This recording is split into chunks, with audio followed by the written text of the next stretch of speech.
பாடலை பாடலாம். கரங்களை தட்டி உற்சாகமாய் பாடலாம். இது ஒரு சந்தோஷமான நேரம். உற்சாகமாய் பாடலாம். இதுவரை நடத்தி குறைவின்றி காத்து மகிழ தந்தீரையா பாடலாம். இதுவரை நடத்தி குறைவின்றி காத்து மகிழ்வை தந்தீர் நன்றி ஐயா.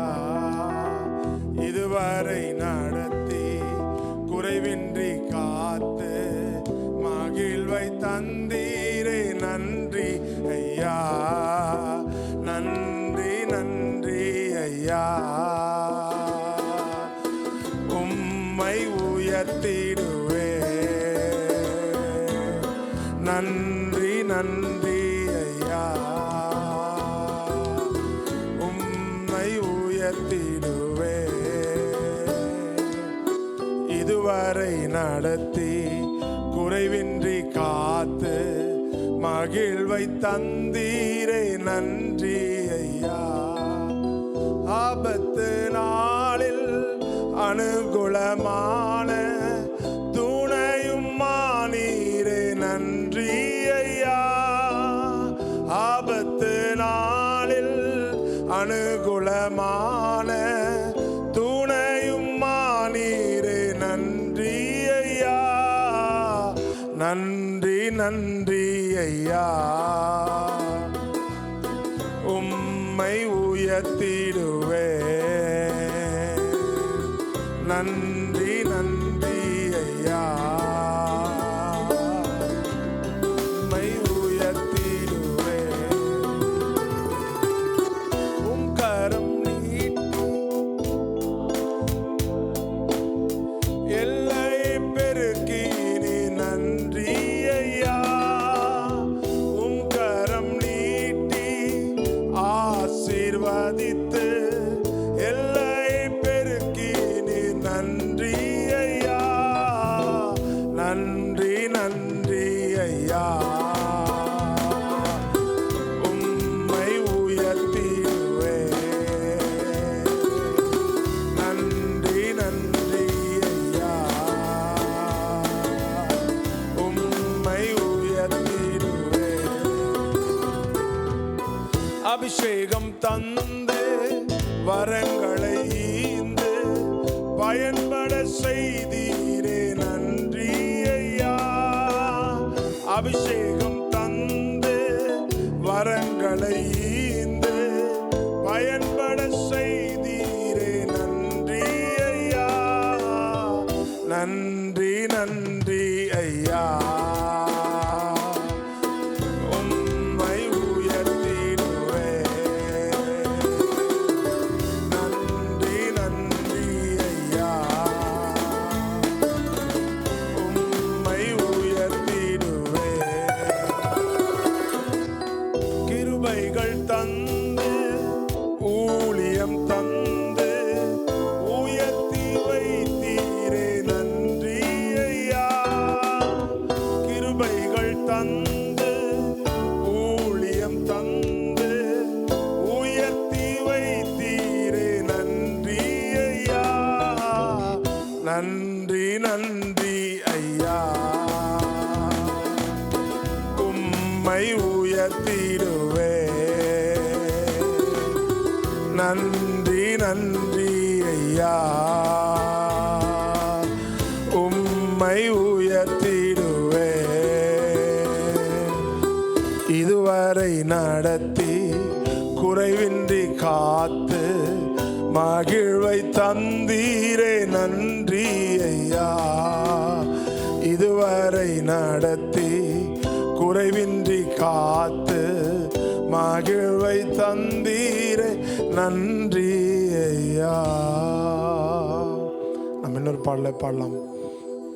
நன்றியோடு நான் துதி பாடுவேன்.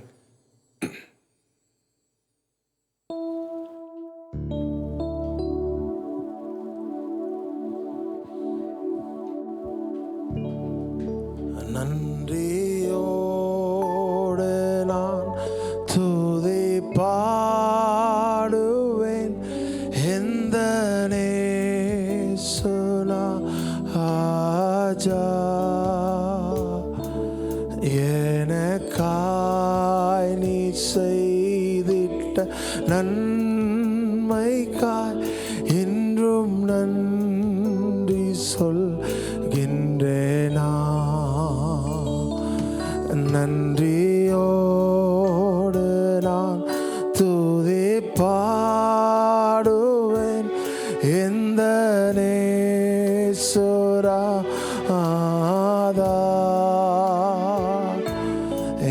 எனக்காய் நீ செய்திட்ட நன்மைக்காய் இன்னும் நன்றி சொல்கின்றேனா.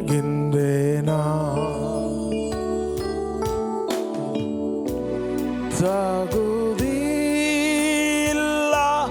நன்மைகள் உம் கிருபையினால் நான் பெற்றுக் கொண்டேன். தகுதியில்லா நன்மைகள் உம் கிருபையினால் நான் பெற்றுக் கொண்டேன். வேண்டிக் கொள்ளா நன்மைகளும் ஈந்தி நன்றியோடு செய்வேன் துதி. வேண்டிக் கொள்ளா நன்மைகளும் ஈந்தி நன்றியோடு செய்வேன் துதி. நன்றியோடு நான் துதி பாடுவேன் எந்த நேசுநாதா.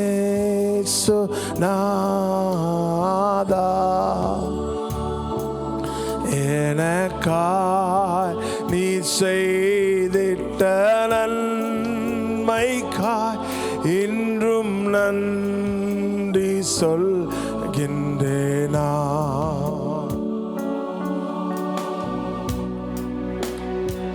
இயேசுவே ஆத்மநேசரே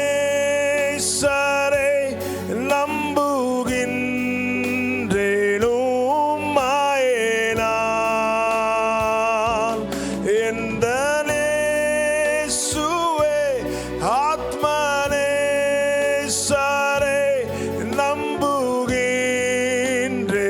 உம்மையினால். எதிர்காலங்கள்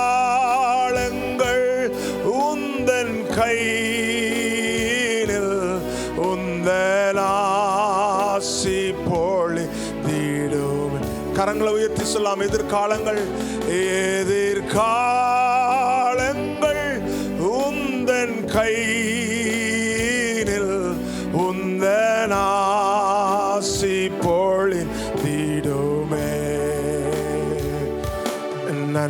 நன்றியோடு நான் துதி பாடுவேன் எந்த நேசுநாதா.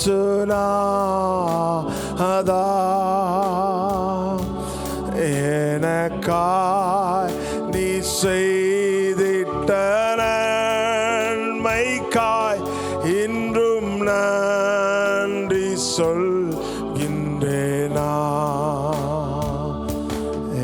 எனக்காய் நீ செய்திட்ட நன்மைக்காய் இன்னும் நன்றி சொல்கின்றேனா.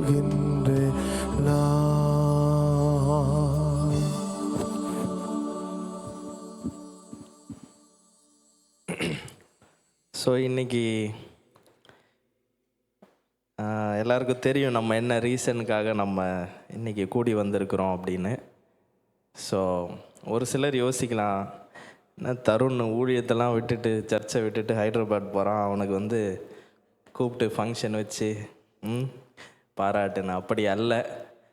நம்ம என்றைக்குமே ஒரு புரிந்து கொள்ளுதல் நம்முடைய சபையில் இருக்கிற ஒவ்வொருத்தருக்கும் ஒவ்வொரு காலிங் இருக்குது. எல்லாருமே என்ன மாதிரி வேலையை விட்டுட்டு ஊழியத்துக்கு வரணுன்றது ஆண்டவருடைய அழைப்பு அல்ல. ஆண்டவர் ஒவ்வொருத்தரையும் ஒவ்வொரு வித்தியாசமான முறையில் ஆண்டவர் கண்டிப்பாக நடத்துகிறார் என்பதை நாம் விசுவாசிக்கிறோம். அந்த வகையில் தருணை ஆண்டவர் இதுவரைக்கும் நடத்தி வந்திருக்கிறார். அவங்க குடும்பத்தை ஆசீர்வதித்து நடத்தி வந்திருக்கிறார். வெவ்வேறு விதமான விதங்களில் நம்மளுக்கு தெரியும். அவங்க நம்ம சர்ச்சுக்கு நம்ம அந்த மாடியில் இருந்தப்போ ஒரு ஃபேமிலியாக வர்றப்போ தருண் ரொம்ப சின்ன பையனாக இருந்தான்.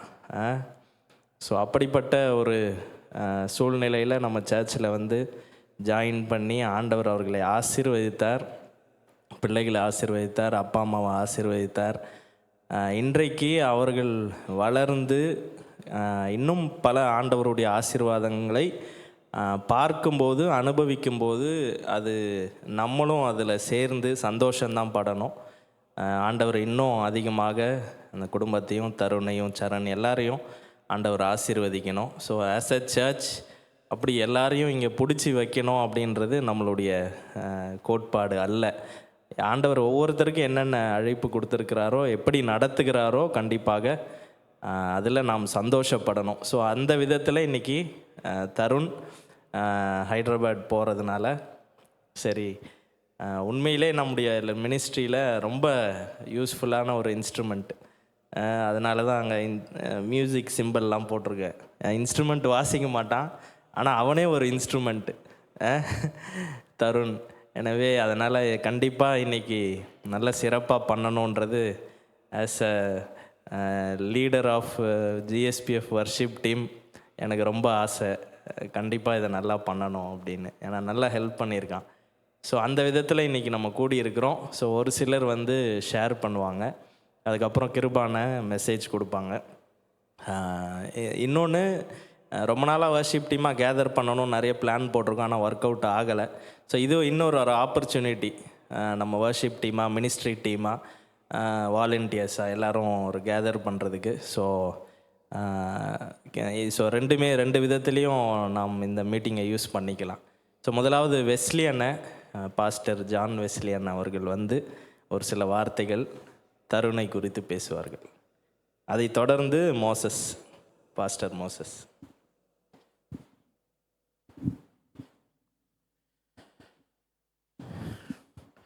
தருண் சண்டே ஸ்கூல் டீச்சராக இருந்திருக்கேன். ரொம்ப நல்ல பையன், எல்லாருக்கும் தெரியும். பைபிள் நாலேஜ் வந்து ரொம்ப ஜாஸ்தி. அவங்ககிட்ட ஆரம்பத்தில் நான் இங்கே வந்து அவனுக்கு ரெஸ்பான்சிபிலிட்டி கொடுக்கும்போதெல்லாம் நான் யோசிச்சுருக்கேன், ஏதாவது கொஞ்சம் ஜாலியாக பேசுவானா அப்படிலாம் பேசிட்டு நம்ம ஜாலியாக பேசணும்னு வச்சுக்க, அவன் சீரியஸாக பேசுவான். அவன் வேறு மாதிரி பேசுவான். ஓ, இவங்கிட்ட இப்படி தான் நடந்துக்கணும், இவ்வளோ தான் பேசணும், ஏன்னா அதுக்கு மேலே அவன் பேச மாட்டான். அப்படிப்பட்ட ஒரு நல்ல கேரக்டர் தருண். ஒரு வார்த்தை இருக்குது ஜேம்ஸ் 1 சாப்டரில் 19வது வசனம். அந்த வசனத்துக்கு வந்து ஒரு நல்ல எடுத்துக்காட்டு தருண். யாராவது பைபிள் வச்சுருந்தீங்கன்னா எடுத்து வாசிக்கலாம். யாக்கோபு 1வது அதிகாரம். ஆகையால் என் பிரியமான சகோதரரே, யாவரும் கேட்பதற்கு தீவிரமாயும் பேசுகிறதற்கு பொறுமையாயும் கோபிக்கிறதுக்கு தாமதமாயும், இந்த 3மே அவங்ககிட்ட இருக்குது. எனக்கு தெரிஞ்சு, என்னை பொறுத்த வரைக்கும் என்ன சொன்னாலும் கேட்டுக்குவான். பேசுகிறதுக்கு வந்து ரொம்ப யோசிச்சு தான் பேசுவான். கோவப்பட்டு நான் பார்த்ததே கிடையாது. இப்போ உட்காந்துருக்கும்போது சரண் கிட்ட கூப்பிட்டேன், சரணுங்க வாடா அப்படின்னு. என்ன அப்படின்னு, வீட்டில் சண்டை போடுவீங்களா? ஃபஸ்ட்டு தருண் மிஸ் பண்ணுவியான்னு கேட்டேன். மிஸ் பண்ணுவியா சந்தோஷப்படுவியான்னு கேட்டேன். இல்லை அங்கிள் மிஸ் பண்ணுவோம் அப்படின்னு. சண்டை போடுவீங்களான்னு? சண்டை போடுவோம். அப்போ தான் யோசிச்சேன், தருண் வந்து அங்கே சண்டைலாம் கொஞ்சம் போடுவார் போல இருக்குது அப்படின்ட்டு. ஏன்னா அப்படிப்பட்ட ஒரு தருணை வந்து நான் இங்கே பார்த்ததே கிடையாது. ஆரம்ப நாட்களில் வந்து அவனுக்கு வந்து சில ரெஸ்பான்சிபிலிட்டிலாம் ஃப்ரான்சைஸ் கொடுக்கும்போது அந்த டேப் வச்சு அந்த மிக்சர்லாம் யூஸ் பண்ணும்போது சருன்னு இழுப்பான் அப்படிலாம். என்னடா இது ஃப்ரான்சிஸ் யாருக்கு எந்த வேலையை கொடுக்குறதுனே தெரியாமல் கொடுத்து வச்சுருக்கான். ஏன்னா இன்றைக்கி நான் பார்க்கும்போது ஆச்சரியப்படுத்தினேன்னு பார்த்தீங்கன்னா, எல்லா வேலையும் எபி தருண்லாம் பார்த்தீங்கன்னா ஒரே ஆள், ஒன் மேன் ஆர்மி மாதிரி எல்லா வேலையும் அப்படி இப்படி ஒரு டென்ஷனே ஆக மாட்டானுங்க. அவனுக்கு ஃபேஸில் டென்ஷனே பார்க்க முடியாது. எல்லாத்தையும் கூலாக ஹேண்டில் பண்ணுவாங்க, which is not very easy. அந்த விதத்தில் வந்து ஆண்டவருடைய கிருபை வந்து அவனுக்கு இருக்கிறது. ஆண்டவர் வந்து அவனை ஒரு ஆசீர்வாதமாக வச்சுருக்காரு, நம்ம சபைக்கு ஆசீர்வாதமாக வச்சுருக்கிறாரு. அதே மாதிரி எங்கே போகிறானோ அவன் வேலை செய்கிற இடத்துலையும் ஆசீர்வாதமாக இருப்பான். இப்போ ஹைதராபாத் போகிறான், அங்கேயும் ஆண்டவர் ஆசீர்வதிப்பார். அவர் நிமித்தமாக அவங்களுடைய குடும்பம் ஆசீர்வதிக்கப்பட்டிருக்கு. இன்னும் பெரிய ஆசீர்வாதங்கள், இப்போ ஃப்ரான்சிஸ் சொன்ன மாதிரி பெரிய ஆசீர்வாதங்களை அவன் வந்து அவங்களுடைய லைஃப்பில் பெற்றுக்கொள்வாங்க. அந்த தருண் என்ற வார்த்தைக்கு மட்டும் ஒரு சின்ன எக்ஸ்பிளனேஷன் மாதிரி, அந்த ஒவ்வொரு லெட்டர்ஸ்க்கு ஒரு குவாலிட்டி கொடுக்கணும் அப்படின்னா, டி அப்படின்னு பார்த்தீங்கன்னா வெரி டேலண்டட் பாய், ஆமாவா இல்லைங்களா? He's very honest, a admirable character, or ரெஸ்பெக்ட்னா என்னன்னே தெரியாத இந்த உலகத்தில் ஒரு சிலர் தான் ரெஸ்பெக்ட் தெரியும், but is very respectable person. You in a way is unique. என்னுக்கு தான் யோசிச்சுட்டு இருந்தேன் என்னடா என்ன சொல்லலாம் அப்படின்ட்டு. சிலர் வந்து ஊழியக்கார் வந்தால் ஒரு மாதிரி பண்ணுவாங்க, ஊழியக்கார் இல்லைன்னா வேறு மாதிரி இருப்பாங்க. ஆனால் அவன் அப்படி கிடையாது, very natural person. So God has given you all this qualities Tarun. God be with you, God bless you. My prayers and the church prayer is always with you. God bless you. Clap.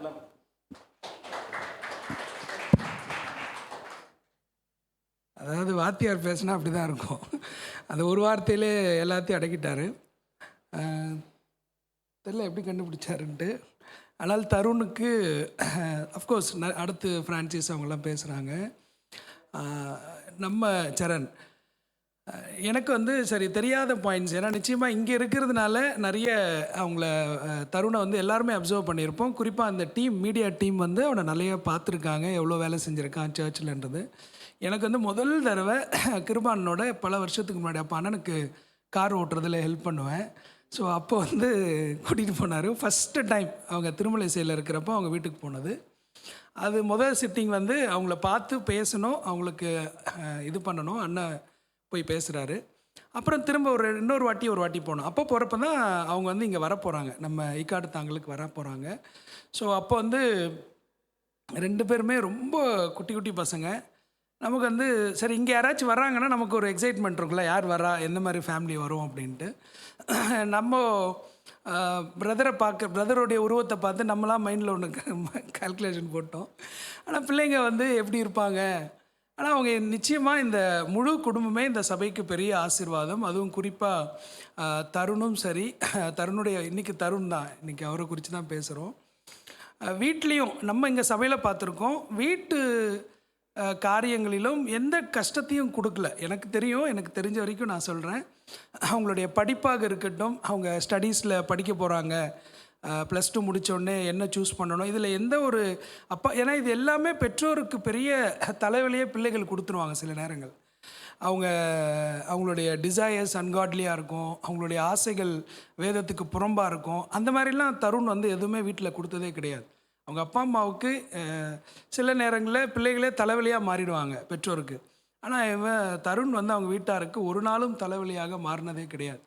அவங்க அப்பாவுக்கும் அம்மாவுக்கும், அதாவது இந்த காலத்தில் அவ்வளோ ஒபீடியண்ட்டாக அப்பா அம்மாவுடைய பேச்சுக்கு மறுபேச்சு இல்லாமல் அந்த அளவுக்கு அன்போட பாசத்தோட, ஏன்னா ஒரு பெற்றோராக இருக்கிறப்ப நமக்கு அந்த ஆசை வரும், நம்ம பிள்ளைங்க இப்படி இருக்கணுமேன்ட்டு.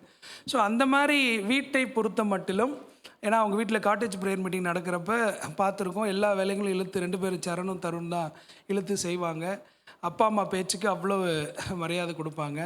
ஸோ அதுதான் பெரிய சக்ஸஸ். என்னை பொறுத்த மட்டிலும் இங்கே செய்கிற வேலைகள் இது எல்லாமே பெரிய ஊழியம்தான், அதுக்கு ஈடு இணையே கிடையாது. ஏன்னா யூத்தில் நீங்கள் முடிச்சுட்டு போகிறப்போ, உங்களுக்கு கல்யாணம் ஆகிறப்போ திரும்பி பார்க்குறப்ப யூத்தில் என்ன பண்ணோன்னாக்கா கம்ப்யூட்டர் சாஃப்ட்வேர் பண்ணோம், அதை படித்தோம் எதை படித்தோன்றதெல்லாம் மைண்டுக்கு வராது. மனசுக்கு வர்றது நம்ம என்ன பண்ணியிருக்கிறோம், சர்ச்சுக்கு ஆண்டவருக்கு என்ன செஞ்சுருக்கோன்றது தான் நம்ம மைண்டில் நிற்கும். ஸோ அந்த விதத்தில் நீங்கள் நிறைய ஆண்டவர் கிருபையில் செய்திருக்கிறீர்கள், இன்னும் நிறைய செய்ய போகிறீங்க. அது தவிர்த்து குடும்பம்னு பார்க்குறப்போ உண்மையாகவே அது பெரிய சாட்சி.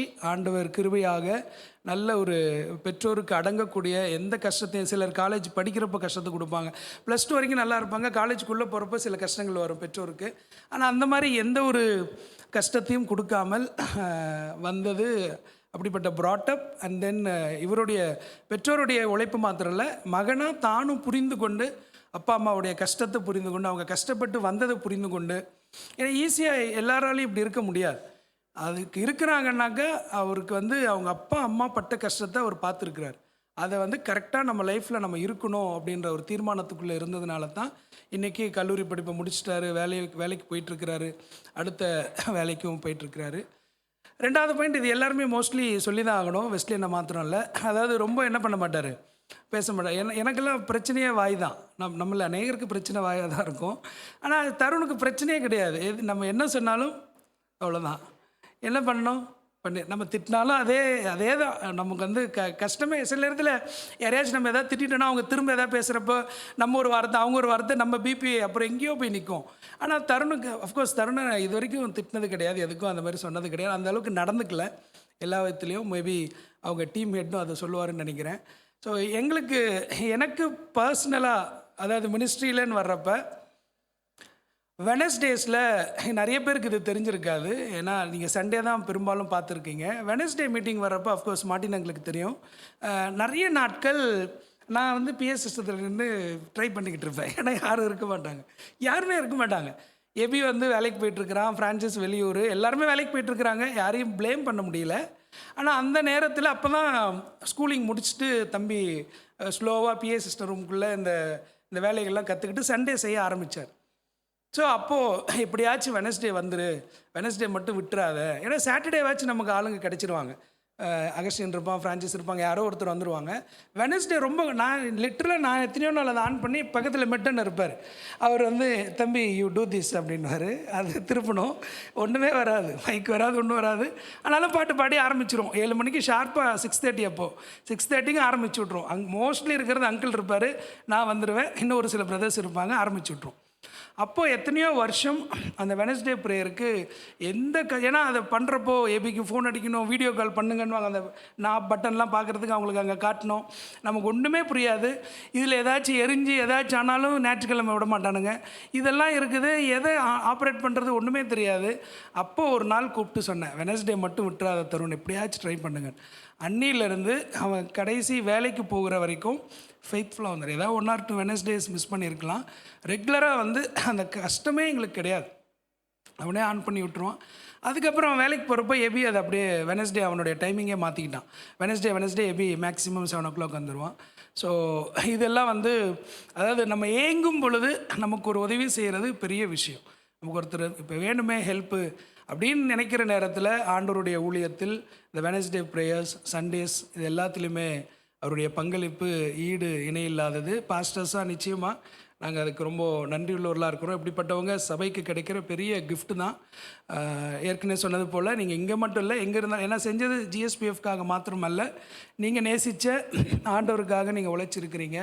அந்த ஆண்டவருக்காக தொடர்ந்து நீங்கள் எங்கே இருந்தாலும் ஊழியம் செய்வீங்க என்ற நம்பிக்கையும் ஜெபங்களும் உண்டு. ஆண்டவர் உங்களை மேன்மேலும் ஆசீர்வதித்து வழி நடத்துவாராக. தேங்க்யூ.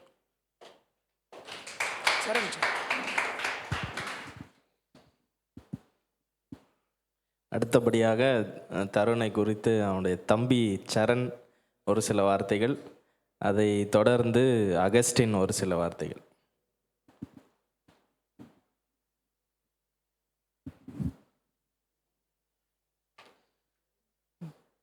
தருண் வந்து எப்பவுமே கமிட்டடு, ஃபுல்லாக எந்த ஒர்க் பண்ணாலும் அதில் ஃபுல் கமிட்டடாக இருப்பான். அதில் எந்த வகையிலையும் அதில்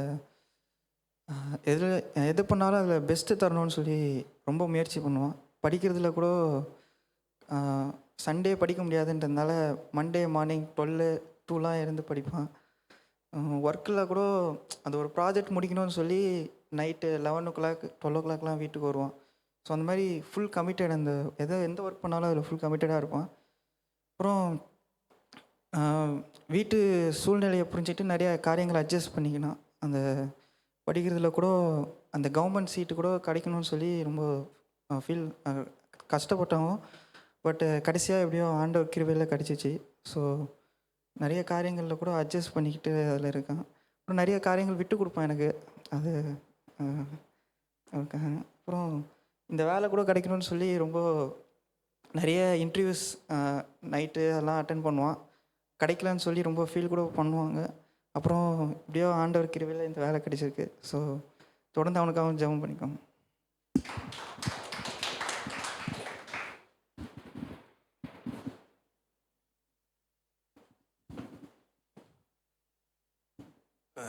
தருணை குறித்து ஒரு சில வார்த்தைகள் சொல்கிறேன்.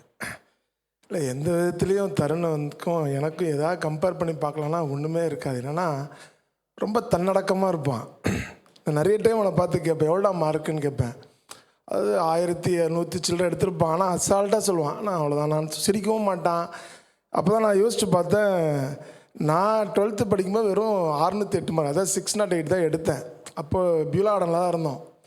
அதாவது எப்படின்னா, அந்த மெயின் என்ட்ரன்ஸ்லேருந்து எங்கள் அம்மா அங்கே உட்காந்துருந்தாங்க, அப்படியே குதிச்சு ஓடி போய் அப்படியே இன்னும் ஸ்டேட் ஃபஸ்ட் எடுத்த மாதிரி நான் பண்ணேன். ஆனால் இவனை பார்த்தா ரொம்ப சாதாரணமாக ஆனால் இவ்வளோ மார்க் தான். நான் இப்போ கூட கேட்டேன், என்னடா இது புது கம்பெனியா எப்படின்னா, புது கம்பெனி தானே, அவ்வளோதான். ரொம்ப பெரிய ரியாக்ஷனே இல்லை.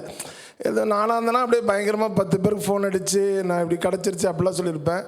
ரொம்ப தன்னடக்கமாக இருப்பான், ரொம்ப அதை ரொம்ப பெருசாக காட்டிக்க மாட்டான். இன்னொரு விஷயம் என்ன அப்படின்னா, அவள் வந்து நாங்கள் அதாவது மைக்கேல் அண்ணன் சுதாரணன் தான் ஆரம்ப நாட்களில் சர்ச்சில் எல்லாமே செய்வாங்க. அதுக்கப்புறம் அண்டர் கிருபில் எனக்கு ஃப்ரான்சிஸ்க்கு இந்த மாதிரி அவங்களுடைய இன்ஸ்ட்ரக்ஷனை நாங்கள் வேலை செய்யலாம் ஆரம்பித்தோம். சர்ச்சில் ரொம்ப இன்வால்வ் ஆனோம். அப்போ எனக்குள்ளே எப்பவுமே ஒரு கொஸ்டின் இருக்கும், எங்களுக்கு அப்புறம் யார் வருவா, எப்படி இருக்கும், இந்த மாதிரி டெடிக்கேட்டடாக வருவாங்களா. இப்போ எங்கள் வீட்டிலலாம் எங்கள் அப்பா அம்மாவாக இருக்கட்டும், இப்போ ஃப்ரான்சிஸாக இருக்கட்டும், எல்லாருமே அனுப்பிச்சுட்ருவாங்க, சர்ச்சுக்கு போ, சர்ச்சில் வேலை செய், பெருக்கு, அதை பண்ணு இதை பண்ணுன்னு. ஆனால் இன்றைக்கி இருக்கிறவங்க எப்படி இருப்பாங்க அப்படின்னு யோசிக்கும்போது, உண்மையாலுமே தருணுடைய வீட்டில் அவங்க அப்பா அம்மா உண்மையாலுமே அவனை ஆலயத்துக்குன்னே கொடுத்துட்டாங்க. அதாவது அவனோட டெடிக்கேஷன் எப்படி இருக்குன்னு பார்த்தீங்கன்னா, டைமுக்கு வந்துடுவான், 1 ஹவருக்கு முன்னாடி வந்துடுவான், அவனுக்கு கொடுக்கப்பட்ட வேலையை கரெக்டாக செய்வான். அதில் எந்த விதமான தாமதம் இருக்காது. இல்லை சில நேரத்தில் நானே எடுத்துக்கிட்டாலும் பார்த்திங்கன்னா, யாராவது வந்தால் அப்படியே பயங்கரமாக பண்ணுவோம். ஆனால் அதை பற்றி யாரை பற்றி இருக்கிறாங்க கூட அதை கவலைப்பட மாட்டான். ரொம்ப டெடிக்கேட்டடாக ஆண்டவருக்காக இந்த வயசில் அவனை இந்த ஆலயத்தில் வந்து வேலை செய்தது ஒரு பெரிய கிருபை. நான் அதுக்கு சாட்சியம் சொல்ல முடியும். இன்றைக்கி நான் இந்த நாளில் இருக்கிறேன் அப்படின்னா, அந்த நாட்களில் கிருபையாக எனக்கு ஆண்டவருடைய ஆலயத்தில் வேலை செய்கிறதுக்கு எனக்கு ஆண்டவர் கிருபை கொடுத்தார். அந்த கிருபை இன்றைக்கி தருணுடைய வாழ்க்கையில் இருக்குது. அதனால தான் ஆண்டவர் அவனை படிப்படியாக உயர்த்தி வருகிறார். ஸோ இங்கே இருக்கிற மாதிரியே அவன் எங்கே போனாலும் ஆண்டவருக்காக சாட்சியாக மாத்திரம் இல்லை, சின்ன ஊழியத்தை, அவனுக்கு கிடைக்கிற ஊழியத்தை கண்டிப்பாக நீ செய்யணும். தேங்க்யூ.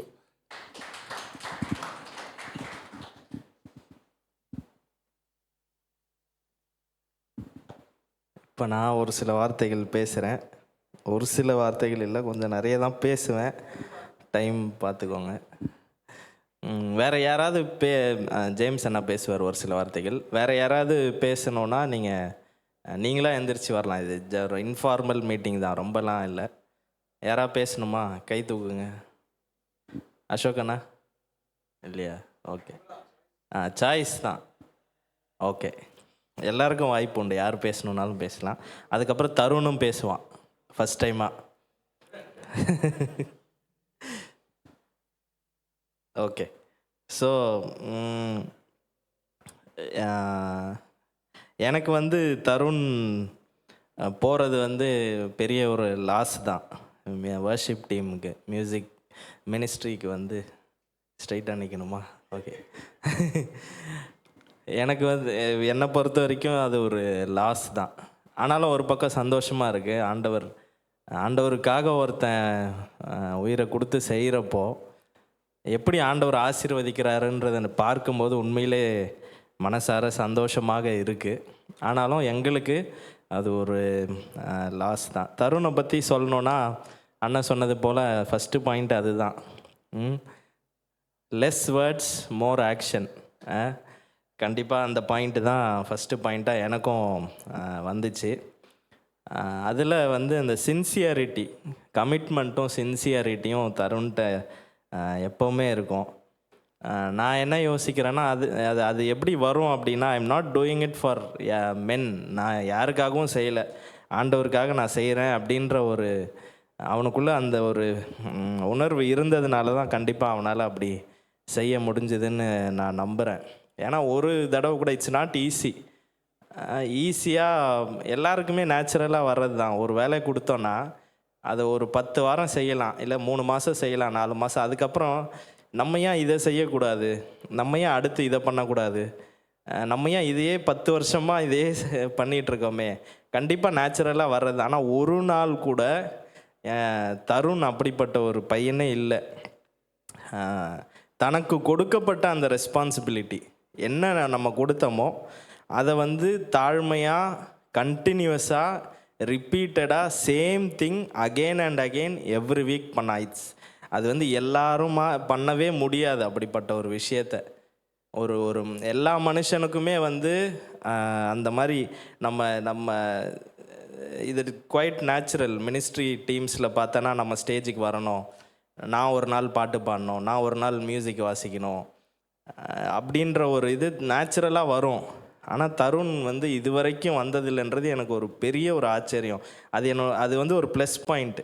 அது வந்து நம்ம சர்ச்சுக்கே கிடைச்ச ஒரு கிஃப்ட்டு தான் தருண். எபியும் தருண் பற்றி பேசினா எபியும் பேசி தான் ஆகணும். 2 பேருமே அப்படி தான். நான் நிறைய நாள் யோசிப்பேன், இவங்க 2 பேருமே என்றைக்குமே வந்து என்கிட்ட வந்து நாங்கள் என்ன இன்னும் ஒயரே சுருட்டிக்கிட்டு இருக்கோம், நாங்கள் என்ன வெறும் இன்னும் ஸ்லைடே போட்டுட்ருக்கோம், நாங்கள் என்றைக்கு மியூசிக் வாசிக்கிறது, நாங்கள் என்றைக்கு பாட்டு பாடணும், ஒரு நாள் கூட 2 பேருமே கேட்டதே கிடையாது.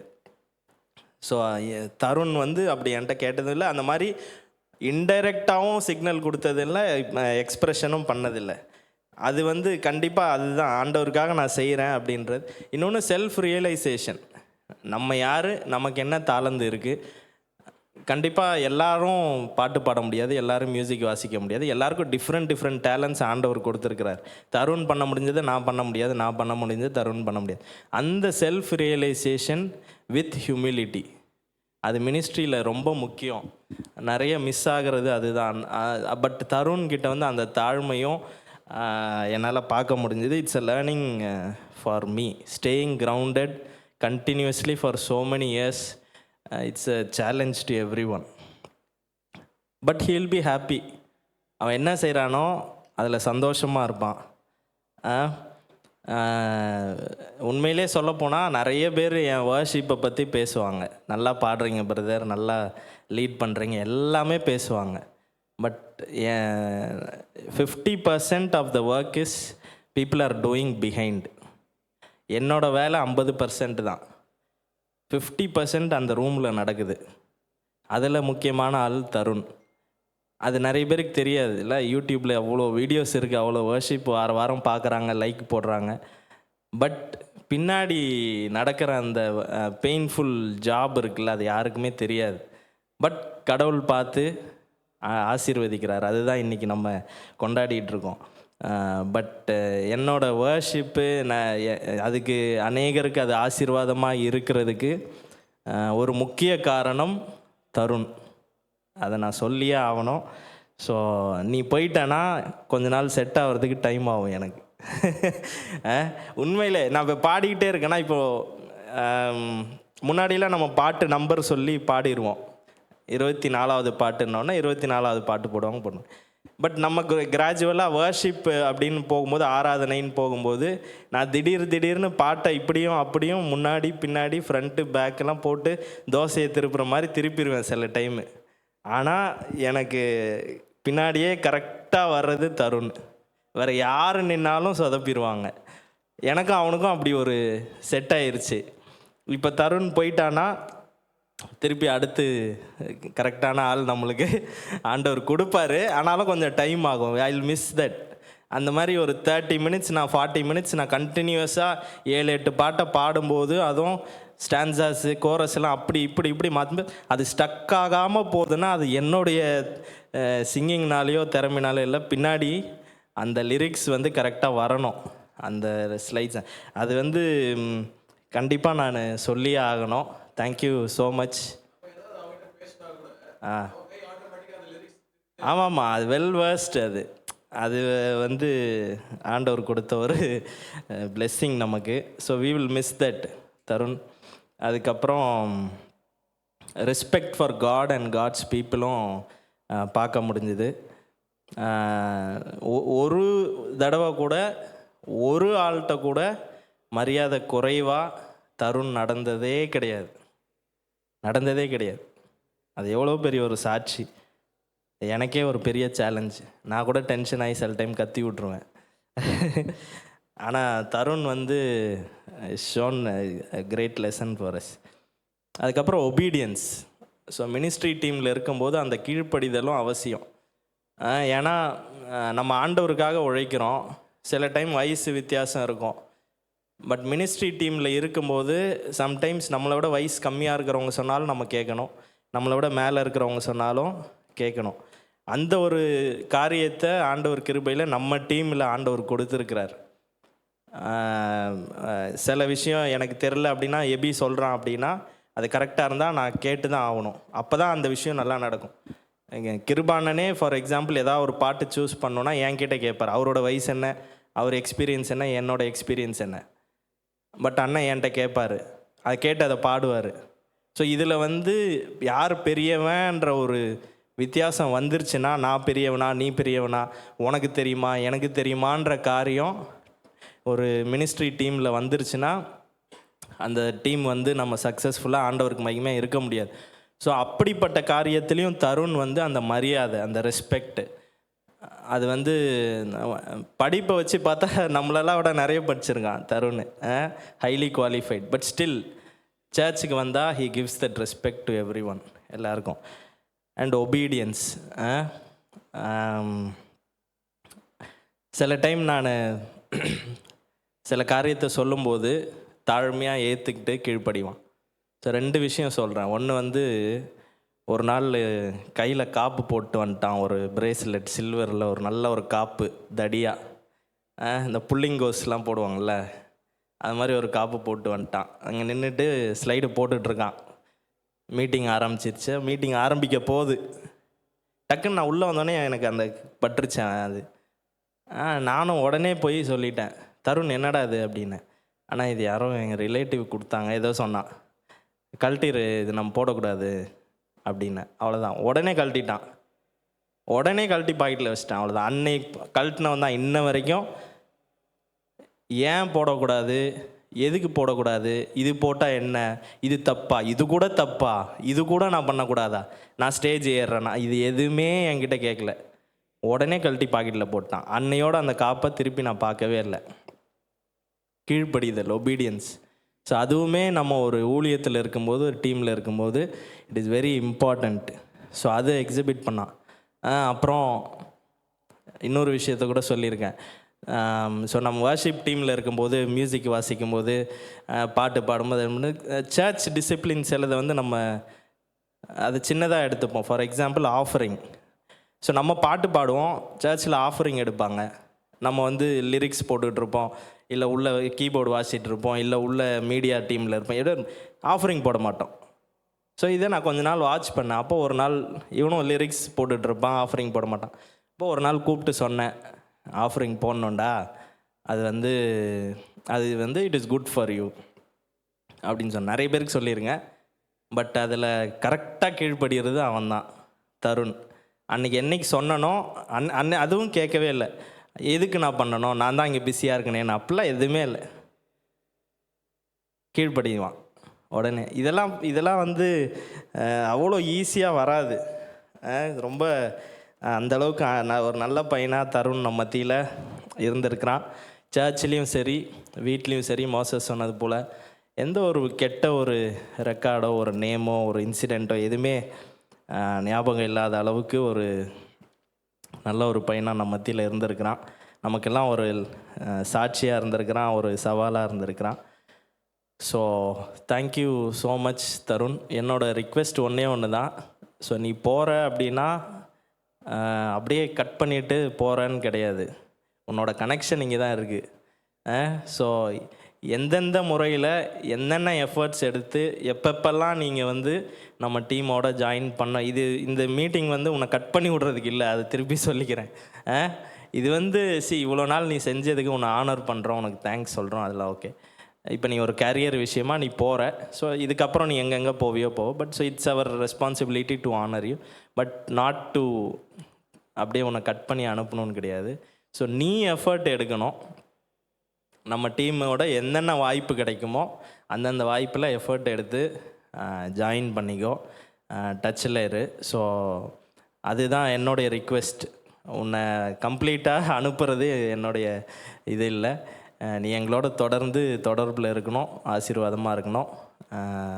என்ன உன் லைஃப்பில் எது நடந்தாலும் ஷேர் பண்ணு. ஹாப்பினஸ், சேட்னஸ் எதுவாக இருந்தாலும் ஷேர் பண்ணு. We are always there. So thank you. இன்றைக்கி எல்லாரும் அழைப்பை ஏற்று வந்தீங்க.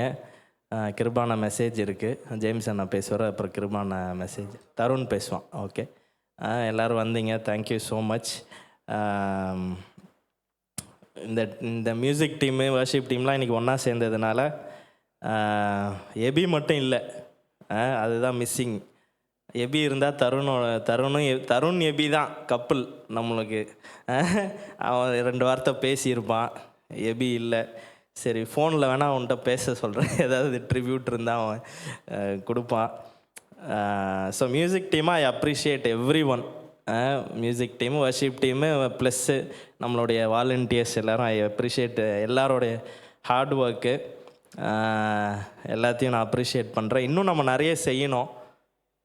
இன்றைக்கி நம்ம தருணோட எக்ஸாம்பிளை பார்க்கும்போது ஒரு சில லெசன்ஸை லேர்ன் பண்ணி நம்ம இன்னும் முன்னேறி போகும்போது இன்னும் நிறைய நம்ம ஆண்டவருக்காக செய்யணும். இப்படிப்பட்ட தன்மைகளோடு இருக்கணும். நம்ம சாட்சி எழுந்துடக்கூடாது. ஒரு மியூசிக் டீமாக, ஒரு வர்ஷிப் டீமாக, ஒரு மினிஸ்ட்ரியில் இருக்கிற டீமாக முக்கியம் அதுதான். என்ன வேணால் பண்ணலாம், பட் நம்ம சாட்சியை எழுந்துடக்கூடாது. எப்போவுமே நம்ம யோசிக்க வேண்டியது, இப்போ தருணை பற்றி சொல்லும்போது கூட who will do better then me, அந்த தாட் நம்மளுக்கு எப்போவுமே இருக்கணும்.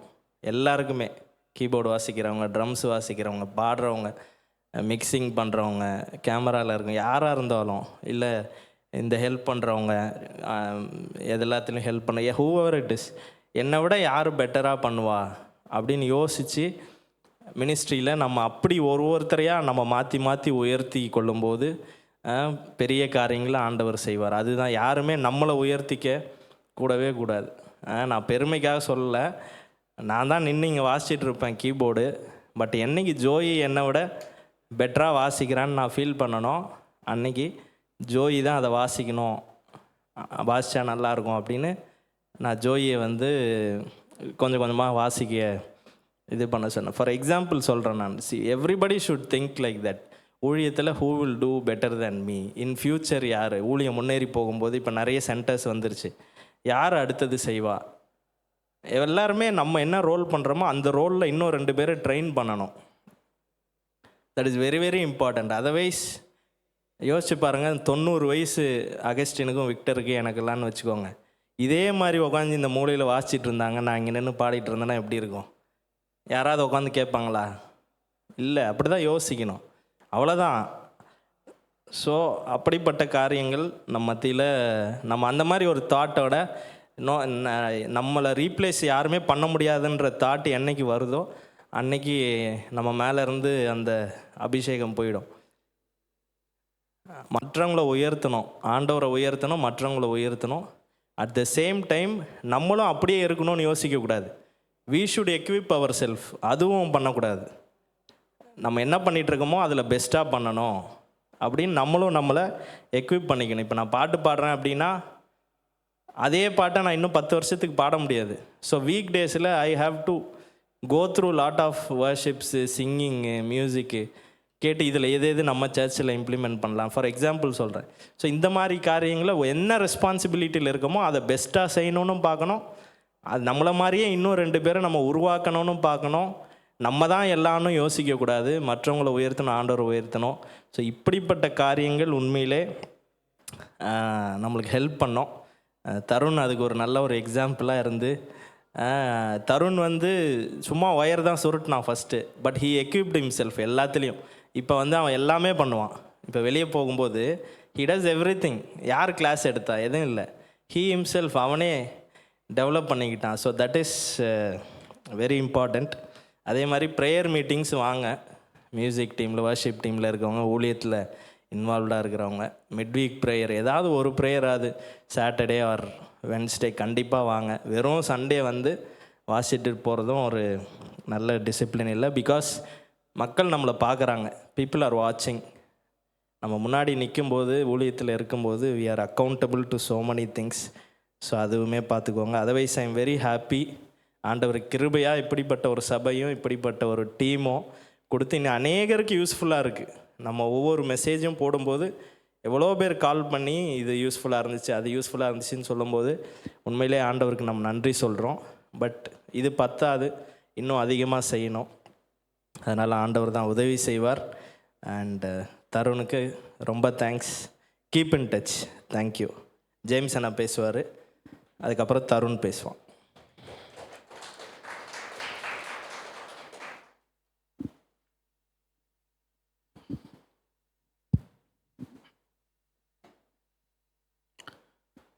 தருணுடைய ஃபேமிலி இங்கே திருமழிசையில் இருந்தாங்க. வாரம் எனக்கு இன்னும் ஞாபகம் இருக்குது, அந்த மாடியில் அவங்க அப்பா அம்மா சின்ன பிள்ளைங்களாம் குட்டி பிள்ளைங்க வந்திருந்தாங்க. அப்போது இவங்க வந்து ஈக்காடு தாங்கள் வரப்போகிறாங்க அப்படின்ற ஒரு பேச்சு இருந்துச்சு. வேலை தேடிட்டு இருக்கிறாங்க அப்படின்ற மாதிரி இருந்துச்சு. அப்போ வந்து 2 பேருக்கு, அதாவது 2 கம்பெனி நடத்துகிற நம்ம சகோதரர்கள்ட்ட வேலை, இவங்க ஃபேமிலி அங்கே இணைச்சி விடலாம், வேலைக்காக அவங்க அப்பாவுக்கு வேலை கொடுக்கலாம் அப்படின்னு கிருபானை வந்து என்கிட்ட அன்னைக்கு ஏதோ தெரில என்கிட்ட பேசிகிட்டு இருந்தாங்க. அப்போ யதார்த்தமாக நான் வந்து நம்ம சால் எக்யூப்மெண்ட்ஸ் அவங்கள சொன்னேன், ஆனால் இந்த இடத்துல இருந்தால் அவங்க ஃபேமிலிக்கு இது நல்லாயிருக்கும் அப்படின்னு சொன்னேன். ஸோ அப்படி தான் இந்த குடும்பம் முதல் தடவையாக எனக்கு அறிமுகம். அதிலிருந்தே தியாக அண்ணன் என்கிட்ட நல்லா பழகுவாங்க, நல்லா பேசுவாங்க. எப்போ அவங்க வந்தாலும் அவங்கள நல்லா விசாரிப்பேன். சின்ன பிள்ளைங்களா இவங்க 2 பேரும்.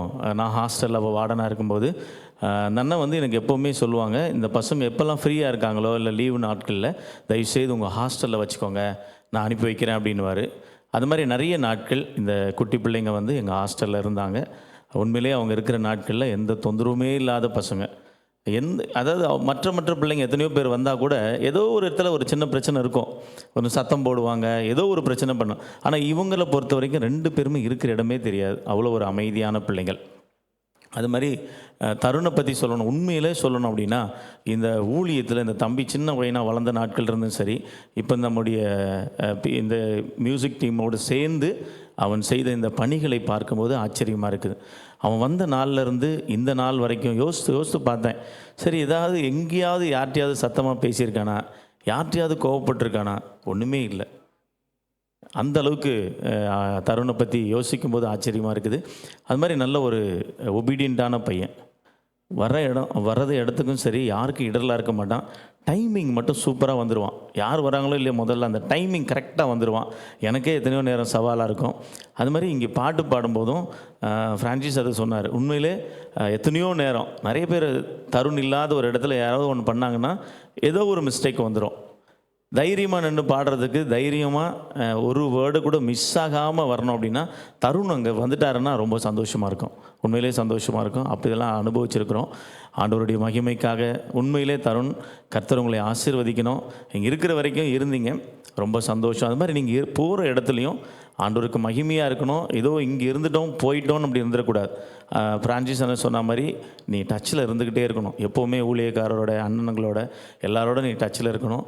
இன்னும் ஆண்டவர் உன்னை ஆசீர்வதிக்கணும். தேங்க்யூ.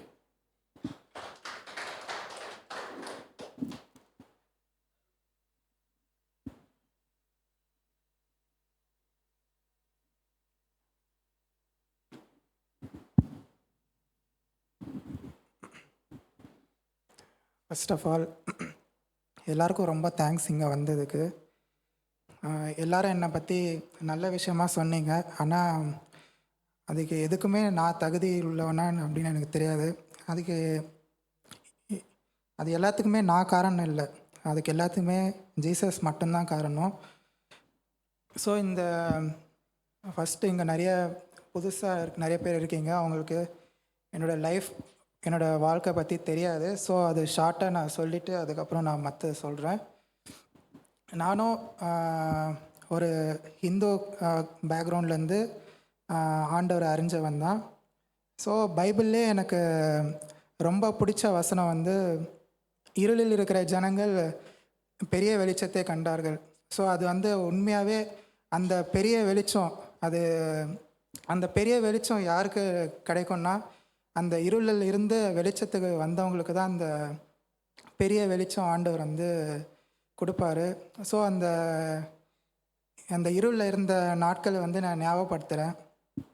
காலையில் வந்து நான் ப்ரிப்பேர் பண்ணும்போது அந்த காரியங்கள்லாம் நான் யோசித்து பார்த்து உண்மையாகவே நான் வந்து ஆண்டவருக்கு தேங்க் பண்ணேன். அந்த காலத்துலலாம் ரொம்ப வீட்டில் கஷ்டமாக இருக்கும், வீட்டுக்கு போகிறதுக்கே நிம்மதியாக இருக்காது. அப்போ நான் சின்ன பையன்தான், ரொம்ப பிரச்சனையாக இருக்கும். எங்கள் அம்மா அப்பா கூட சண்டை போட்டுப்பாங்க. அப்புறம் நாங்கள் ஜாயிண்ட் ஃபேமிலியாக இருந்ததுனால நிறைய பிரச்சனை இருக்கும். ஸோ ஒரு நாள் இந்த மாதிரி ரொம்ப பிரச்சனை ஆனதுனால எங்கள் அம்மா வந்து சூசைட் பண்ண போயிட்டாங்க. ஸோ நான் இங்கே உக்காந்துருக்கேன். எங்கள் அம்மா திடீர்னு வந்து வெளியிலேருந்து வந்து ஒரு டேபிள் எடுத்து திடீர்னு உள்ளே போயிட்டாங்க. நான் இதுதான் பண்ணுறவங்கன்னு கண்டுபிடிச்சிட்டேன். ஸோ நான் வந்து அதை தடுக்கிறதுக்குள்ளே அவங்க லாக் பண்ணிட்டாங்க. என்ன பண்ணுறதுன்னே தெரியல. ஸோ அதுக்கப்புறம் யாருமே இல்லை, ஹெல்ப்புக்கு யாருமே, அந்த கதவு உடைக்கிறதுக்குமே யாருமே இல்லை. ஸோ நான் அந்த அந்த ஜன்னலில் இருக்கிற ஓட்டையில் வெளியே பார்த்தேன். ஃபேனில் வந்து அதை போட்டுட்டு இருந்தாங்க, அந்த saree கட்டிகிட்டு இருந்தாங்க. ஸோ எங்கள் அப்பா கடை பக்கத்தில் தான். ஸோ சீக்கிரம் ஓடி எங்கள் அப்பாவை கூப்பிட்டு வந்து, ஸோ அந்த மாதிரி ஒரு இருளான சூழ்நிலையிலேருந்து ஆண்டவர் வந்து என்னையும் எங்கள் குடும்பத்தையும் தெரிஞ்சு கொண்டார். நான் தேடி போகலை, ஆண்டவரே எங்களோட சூழ்நிலையை புரிஞ்சு கரெக்டான நேரத்தில் எங்களை வந்து தெரிஞ்சு கொண்டார். என்னுடைய ஃபர்ஸ்ட் ப்ரேயர் அதை பற்றி நான் அந்த எக்ஸ்பீரியன்ஸை பற்றி நான் சொல்லணும்னு நினைக்கிறேன். ஒரு நாள் வந்து நாங்கள் ஜாயிண்ட் ஃபேமிலியிலேருந்து நாங்கள் செப்ரேட்டாக வந்துட்டோம், இந்த மாதிரி நிறைய பிரச்சனை இருக்கிறதுனால. ஸோ ஒரு நாள் நான் ஸ்கூல் முடிச்சுட்டு வீட்டுக்கு வரும்போது வீட்டில் வந்து ஜீசஸ் ஃபோட்டோ போட்டிருந்த ஒரு கேலண்டர் இருந்துச்சு. நான் வந்து எங்கள் அம்மா கிட்டே கேட்டேன், என்னம்மா இங்கே ஜீசஸ் ஃபோட்டோ போட்ட கேலண்டர் இருக்கே அப்படின்னு. எங்கள் அம்மா சொன்னாங்க, ஆமாடா, இனிமேல் ஜீசஸ் தான் நம்ம கடவுள், உனக்கு என்ன வேணுமோ நீ ஜீசஸ் கிட்ட ப்ரேயர் பண்ணு அப்படின்னு சொன்னாங்க. நான் கேட்டேன், எப்படி ப்ரேயர் பண்ணுறது அப்படின்னு. ஸோ எங்கள் அம்மா அப்போது இந்த டிவியில் நிறையா ப்ரேயர் மீட்டிங் பார்ப்பாங்க, ஆசீர்வாத் டிவி, ஏஞ்சல் டிவி, இந்த மாதிரி காரியங்கள்லாம் பார்ப்பாங்க. ஸோ எங்கள் அம்மா வந்து ஃபஸ்ட்டு என்னை முட்டி போட வச்சு ஒரு சின்ன ஜெபம் வந்து எனக்கு சொல்லி கொடுத்தாங்க. ரொம்ப எதுவுமே இல்லை, ஒரு சிம்பிள் ப்ரேயர் தான். கஷ்டத்தை குறித்து கூட எனக்கு எங்கள் அம்மா ஜெபம் பண்ண சொல்லி கொடுக்கல. நார்மலாக எனக்காகவும் ஃபேமிலிக்காகவும் எல்லோரும் நல்லா இருக்கணும், சும்மா சிம்பிள் ப்ரேயர் தான். அது வந்து அந்த ப்ரேயர் எப்படி ஸ்டார்ட் பண்ணணுன்னு எங்கள் அம்மா சொல்லி கொடுத்தாங்கன்னா, இயேசுவே தாவீதின் குமாரனே, பரமண்டலங்களில் இருக்கிற பரலோக பிதாவே, இந்த நாளுக்காக நன்றியோடு துதிக்கிறேன். இப்படி தான் அந்த ப்ரேயர் வந்து ஃபஸ்ட்டு எங்கள் அம்மா வந்து எனக்கு சொல்லி கொடுத்தாங்க. ஸோ அந்த ப்ரேயர் பண்ணிகிட்ருக்கும்போது என்னை அறியாமையே என் கண்ணில் வந்து தண்ணி வந்த ஆரம்பிச்சிருச்சு, நான் அழ ஆரம்பிச்சிட்டேன். அதுக்கப்புறம் எனக்குள்ளே வந்து எனக்குள்ளே அந்த காட்ஸ் ப்ரெசன்ஸ் வந்து என்னால் ஃபீல் பண்ண முடிஞ்சது. சொன்னல அந்த பெரிய வெளிச்சம் அன்றைக்கி தான் நான் ஃபஸ்ட்டு பார்த்தேன். அப்போ தான் ஆண்டவர் வந்து எனக்குள்ளே அந்த ஒரு நிம்மதி. அப்போ வந்து நான் 6th or 5th தான் படிச்சுட்ருப்பேன். அந்த பெரிய வெளிச்சம் அப்போ தான், அந்த ஃபர்ஸ்ட் டே தான் நான் எக்ஸ்பீரியன்ஸ் பண்ணேன். அன்னிலேருந்து இன்னி வரைக்கும் கூட நான் பண்ணுற ஒவ்வொரு காரியத்திலும், நான் பண்ணுற ஒவ்வொரு வேலையிலும் அந்த ஆண்டவருடைய பிரசனம், ஆண்டவருடைய வெளிச்சம் தான் என்னை வழி நடத்திட்டு இருக்கு. ஆண்டவர் அறிஞ்சதுக்கு அப்புறம் என்னோடய வாழ்க்கை வந்து 0லேருந்து அப்படியே ஆண்டவர் எங்கேயோ தூக்கின்னு போய் வச்சிட்டாரு. படிப்புலையும் சரி, மற்ற காரியங்களும் சரி. ஃபஸ்ட்டுலாம் நான் ஸ்கூலில் இருக்கும்போது யாருக்குமே என்னை பிடிக்காது, டீச்சர்ஸ் கூட திட்டிகிட்டே இருப்பாங்க. லைட்டாக தான், கொஞ்சமாக தான் நல்லா படிப்பேன், அவ்வளோவா எனக்கு படிக்கவும் வராது. பட் எப்போ நான் ஆண்டவர் ஏற்றுக்கணும், அப்படியே ஆண்டவரை உயர்த்திட்டார். எல்லா காரியத்துலேயும் ஆண்டவர் என்னை எல்லா இடத்துலையும் என்னை பெஸ்ட்டாக வச்சார் ஆண்டவர். எங்கே போனாலும் தருண்னா ஒரு ஸ்பெஷல் அப்படின்னு எல்லாரும் சொல்லுவாங்க. அதுக்கு முக்கிய காரணம் வந்து ஆண்டவரும் அவர் கொடுத்த வெளிச்சமும் அவர் கொடுத்த அபிஷேகம் தான். அப்புறம் இந்த சர்ச் பற்றி நான் சொல்லணும். 2013 வந்து நாங்கள் எங்கள் ஊர்லேருந்து இந்த சர்ச்சுக்கு வந்தோம். ஃபர்ஸ்ட் டைம் இந்த சர்ச்சுக்கு வரும்போது அதே காட்ஸ் ப்ரெசன்ஸ் அண்டு லைட் இந்த சர்ச்சிலும் நான் வந்து ஃபீல் பண்ணேன். இந்த சர்ச்சில் எனக்கு பிடிச்ச விஷயமே இங்கே பாடுற பாட்டு ப்ளஸ் ஸ்கிட்டு தான். ஸோ அதனாலவே தவறாமல் ஸ்பெஷல் யூத் மீட்டிங் இதெல்லாம் நான் ரெகுலராக வந்துடுவேன். அதுக்கப்புறம் பர்மனெண்ட்டாக வந்து இந்த சர்ச்சுக்கு, இந்த ஹீகாட் தாங்களுக்கு நாங்கள் ஷிஃப்ட் ஆகிட்டோம். நான் வந்து எப்பவுமே சர்ச்சில் ஃப்ரண்ட் ரோவில் உக்காந்துட்டு இருப்பேன். அப்போது 2-3 பேர் இங்கே வந்து பிஎஸ் சிஸ்டம் அதிலெல்லாம் ஹெல்ப் பண்ணிகிட்ருப்பாங்க. ஸோ எனக்கும் ஆசையாக இருக்கும், நம்மளும் ஏதாவது பண்ணோம் அப்படின்னு. ஸோ அதுக்காக நான் வெயிட் பண்ணிகிட்டு இருந்தேன். ஸோ மற்ற ஆக்டிவிட்டீஸ்லாம் இன்வால்வ் ஆனேன். விபிஎஸ்சில் ஹெல்ப் பண்ணுறது, எந்த ஸ்டேஷ்னரி திங்ஸ்லாம் வாங்கிட்டு வந்து கொடுக்கறது, அதுக்கப்புறம் சண்டே ஈவினிங் வந்து வெளியில் டீ கொடுக்கறது. ஸோ இந்த மாதிரி காரியங்கள்லாம் பண்ணிகிட்டு இருந்தேன். ஸோ ஒரு நாள் வந்து ஜேம்ஸ் அண்ணா வந்து கூப்பிட்டாரு, இந்த மாதிரி பிஏ சிஸ்டம்க்கு வரியா அப்படின்னு சொன்னார். நான் வந்து ஜெபம் பண்ணிவிட்டு சொல்கிறேண்ணா அப்படின்னு சொல்லிட்டு ஒரு 2 days ஜெபம் பண்ணிவிட்டு நான் வந்து சொல்லிட்டேன், நான் வரேன், கண்டிப்பாக நான் ஆண்டவருக்காக நான் பண்ணுறேன் அப்படின்னு சொல்லிட்டேன். ஸோ இந்த மினிஸ்ட்ரி வந்து என்னோடய வாழ்க்கைக்கே ரொம்ப யூஸ்ஃபுல்லாக இருந்தது. இந்த மினிஸ்ட்ரியில் இருக்கிறதுனால தான் மோஸ்ட் ஆஃப் த டெம்டேஷன்ஸை ஓவர் கம் பண்ணுறதுக்கு ஆண்டவர் வந்து கிருபை கொடுத்தாரு. எப்பப்பெல்லாம் ஏதாவது ஒரு டெம்டேஷன் தோணுதோ அந்த ஞாபகம் வரும், சண்டே வரப்போகுது, சண்டே வந்து மறுபடியும் நம்ம இந்த மைக்கையும் லேப்டாப்பையும் தொடணும், ஸோ பரிசுத்தமாக நம்ம வாழணும் அப்படின்னு ஒவ்வொரு நேரமும் தோணிகிட்டே இருக்கும் இந்த மினிஸ்ட்ரினால தான். ஆரம்பத்தில் இந்த மினிஸ்ட்ரியில் ஃபர்ஸ்ட் நான் இந்த சாங் ஸ்லைட்ஸ்லாம் போடுவேன். அப்போது எனக்கு எந்த பாட்டுமே தெரியாது. ஸோ ஃபஸ்ட்டில் நான் ரொம்ப தப்பாக தான் மாற்றிட்டு இருப்பேன். ஸோ நிறைய திட்டு வாங்குவேன். ஸோ அந்த திட்டுலாம் எடுத்துக்கிட்டு அதுக்கப்புறம் நான் ஒவ்வொரு காரியங்களாம் இம்ப்ரூவ் பண்ணேன். இப்போது வந்து நான் நல்லா போடுறேன் அப்படின்னு ஃப்ரான்சிஸ் அண்ணா சொன்னார். ஸோ உண்மையிலே ரொம்ப சந்தோஷம் எனக்கு. அடுத்தது நான் என்னோடய படிப்பின் காரியங்களில் கூட ஆண்டவர் எனக்கு வந்து உதவி செஞ்சார். 10th சரி 12th சரி. 12th எனக்கு அந்த பெரிய காலேஜஸில் சேரணும்னு ஆசை. பட் அந்தளவுக்கு மார்க் இல்லாததுனால ரொம்ப ஃபீல் பண்ணேன் நான். ஆண்டவர் வந்து எனக்கு இந்த காலேஜ் குருநானக் காலேஜில் தான் சேரணும் அப்படின்னு ஆண்டவர் சொல்லியிருந்தார். ஸோ நம்ம ஒரு காரியம் நினைப்போம், ஆண்டவர் ஒரு காரியம் கொடுத்தாருன்னா அது வந்து அப்போ வந்து எனக்கு தெரியல அது ஏன் இந்த காலேஜில் ஆண்டவர் எனக்கு கொடுக்குறாரு, நிறைய பெஸ்ட்டு காலேஜஸ் இருக்கே, டாப் காலேஜஸ் இருக்கே சென்னையில், ஆண்டவர் ஏன் இது கொடுக்குறாருன்னு தெரியல. ஸோ ஃப்யூச்சரில் தான் அதை நான் ரியலைஸ் பண்ணேன். ஸோ காலேஜ் முடித்து பிளேஸ்மெண்ட்டுக்காக நான் தேடிட்டு இருக்கும்போது அந்த காலேஜில் படித்ததுனால தான் என்னவோ நான் வந்து மோர் தேன் 12 கம்பெனிஸ் கிட்டேருந்து எனக்கு ஆஃபர் லெட்டர் ஆண்டவர் கொடுத்தாரு. அதுக்காகவும் ஆண்டவருக்கு நான் நன்றி சொல்கிறேன். அதுலேயும் எது பெஸ்ட்டு ஆண்டவர் செலக்ட் பண்ணணுன்னு ஆண்டவர் கைடன்ஸ் கொடுத்தாரு. அதுலேயும் நான் செலக்ட் பண்ணேன். அதுக்கப்புறம் எனக்கு ஒரு கோர்ஸ் படிக்கணும்னு ஆசை. அதுக்காகவும் நான் வந்து ஸ்டார்ட் பண்ணிட்டேன். பட் அதுலேயும் ஒரு ஃபெயிலியர். அதுலேயும் எனக்கு சரியான காட்ஸ் கைடன்ஸ் இல்லை. அது தொடர்ந்து படிக்கணுன்ற காரியத்துலேயும் காட்ஸ் கைடன்ஸ் இல்லை. ஸோ அதுலேயும் நான் கேட்கும்போது, ஏன்டவரே இந்த தோல்வி, எப்போவுமே எனக்கு நீங்கள் தோல்வி கொடுத்தது இல்லையே, ஏன் இந்த தோல்வி அப்படின்னு கேட்டேன். ஸோ அந்த தோல்வியிலையும் இப்போ நான் ரியலைஸ் பண்ணுறேன், அந்த கோர்ஸ் படிக்கிறதுக்கு இன்னும் ஒரு 5 years ஆகும். 5 years ஆனால் அப்போ என்ன சேல்ரி வருமோ இப்போது இந்த 2 years ஒர்க் பண்ணிவிட்டு கிடைக்கிற ஒரு சேல்ரியோட அது அதிகம். ஸோ அந்த ஃபெயிலியர்ஸ்லேயும் ஆண்டவர் வந்து ஒரு நல்ல விஷயம் பண்ணியிருக்காரு எனக்கு வாழ்க்கையில்.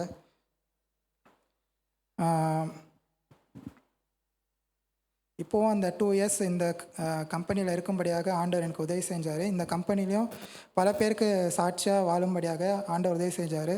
இப்போது இந்த மாதிரி ஃபேர்வெல் எனக்கு எங்கள் கம்பெனியில் வச்சாங்க. அப்போது எல்லாருமே என்னை குறித்து நல்ல விஷயமாக தான் சொன்னாங்க. ஸோ அது எல்லாத்துக்குமே காரணம் வந்து ஆண்டவர் தான், ஆண்டவரோட வெளிச்சம்தான்.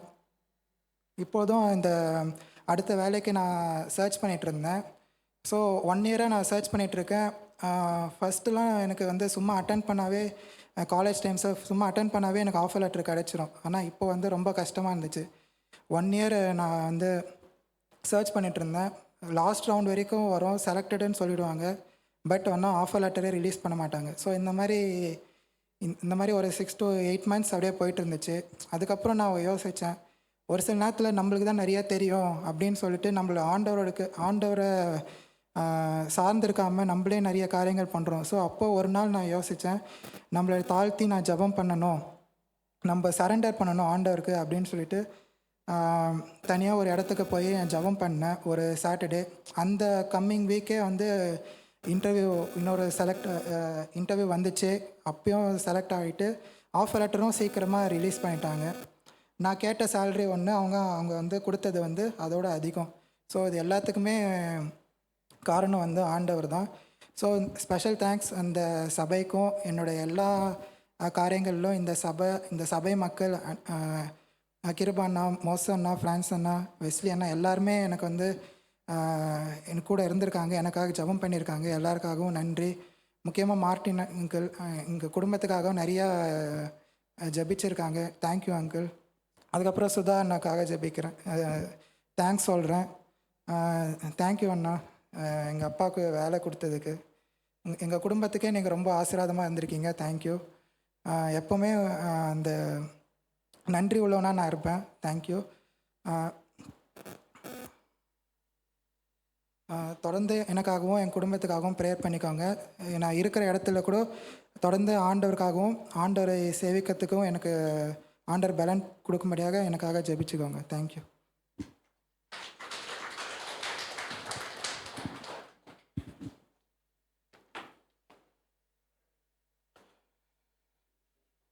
தேங்க்யூ தருண்.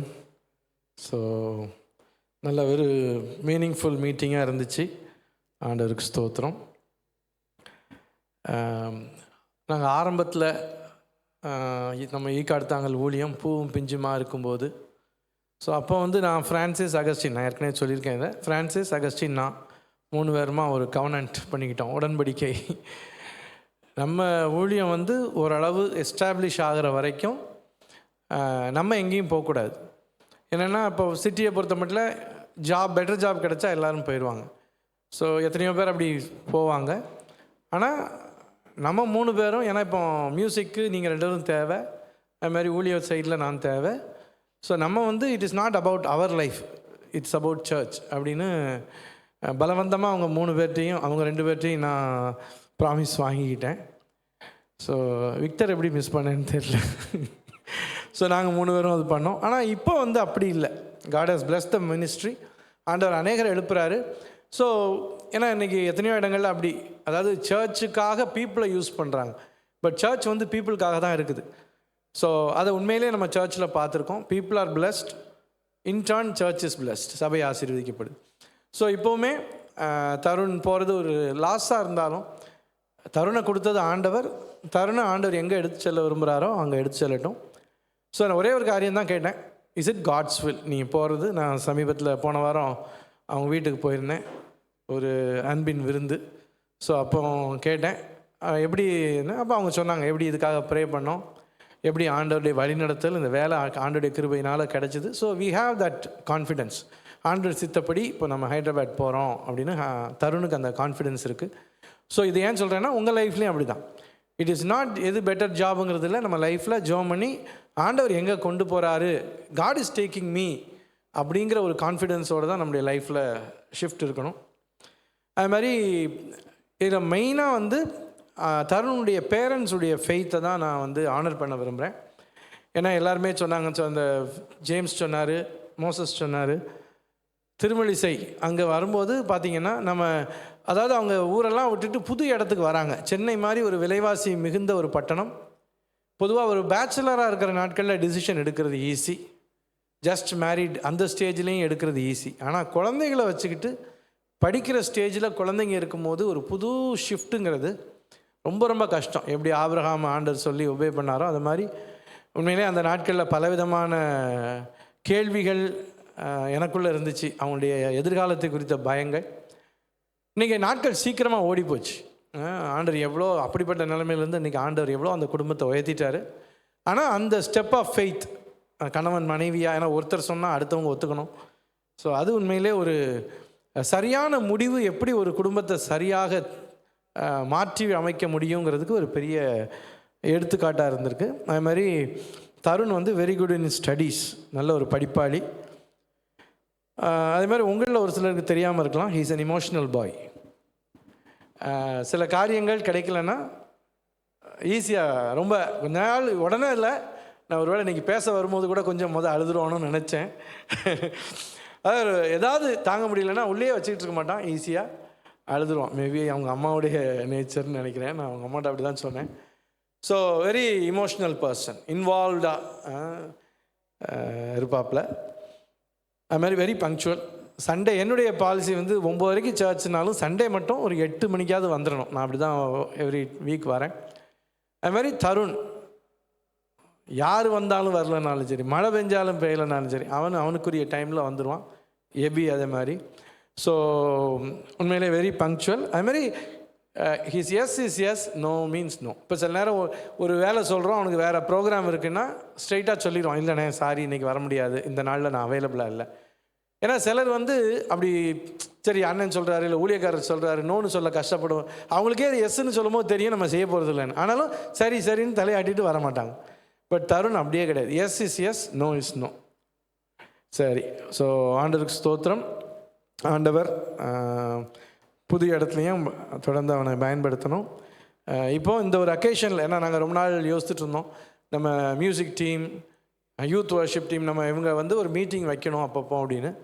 ஸோ இன்றைக்கி அதுக்கு ஒரு சான்ஸ். அதனால் இந்த அக்கேஷனில் ஒரு ஷார்ட் மெசேஜ் நான் கொடுக்க விரும்புகிறேன்.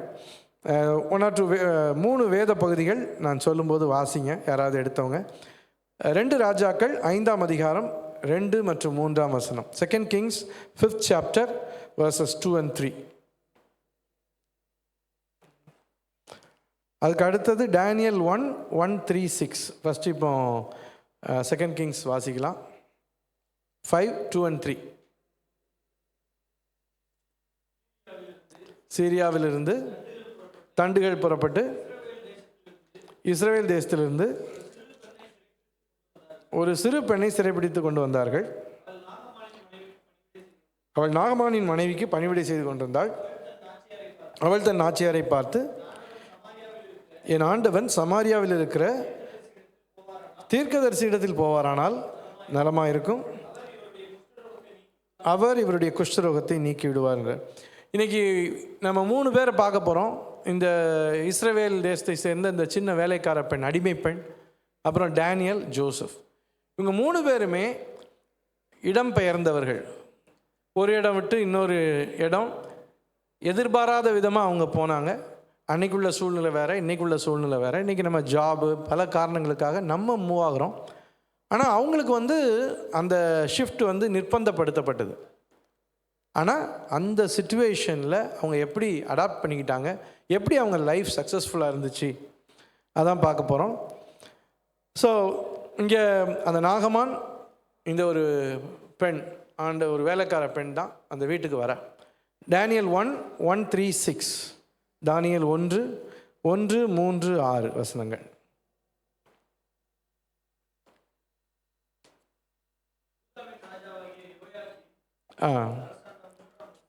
ஓகே. யோயாக்கீம் அரசாண்ட 3ஆம் வருஷத்திலே பாபிலோன் ராஜாவாகிய நேபுகாத் நேச்சார் எருசலேமுக்கு வந்து அதை முற்றுகை போட்டான். சரி, நேபுகாத் நேச்சார் எருசலேமை முற்றுகை போடுறான். 3ஆம் வசனம். அப்பொழுது இஸ்ரவேல் புத்திரருக்குள்ளே ராஜகுலத்தார்களிலும் துரை மக்களிலும் யாதொரு மாசும் இல்லாதவர்களும் அழகானவர்களும் சகல ஞானத்திலும் தேறினவர்களும் அறிவில் சிறந்தவர்களும் கல்வியில் நிபுணரும் ராஜாவின் அரண்மனையிலே சேவிக்க திறமையுள்ளவர்களுமாகிய சில வாலிபரை கொண்டு வர. 6ஆம் வசனம்.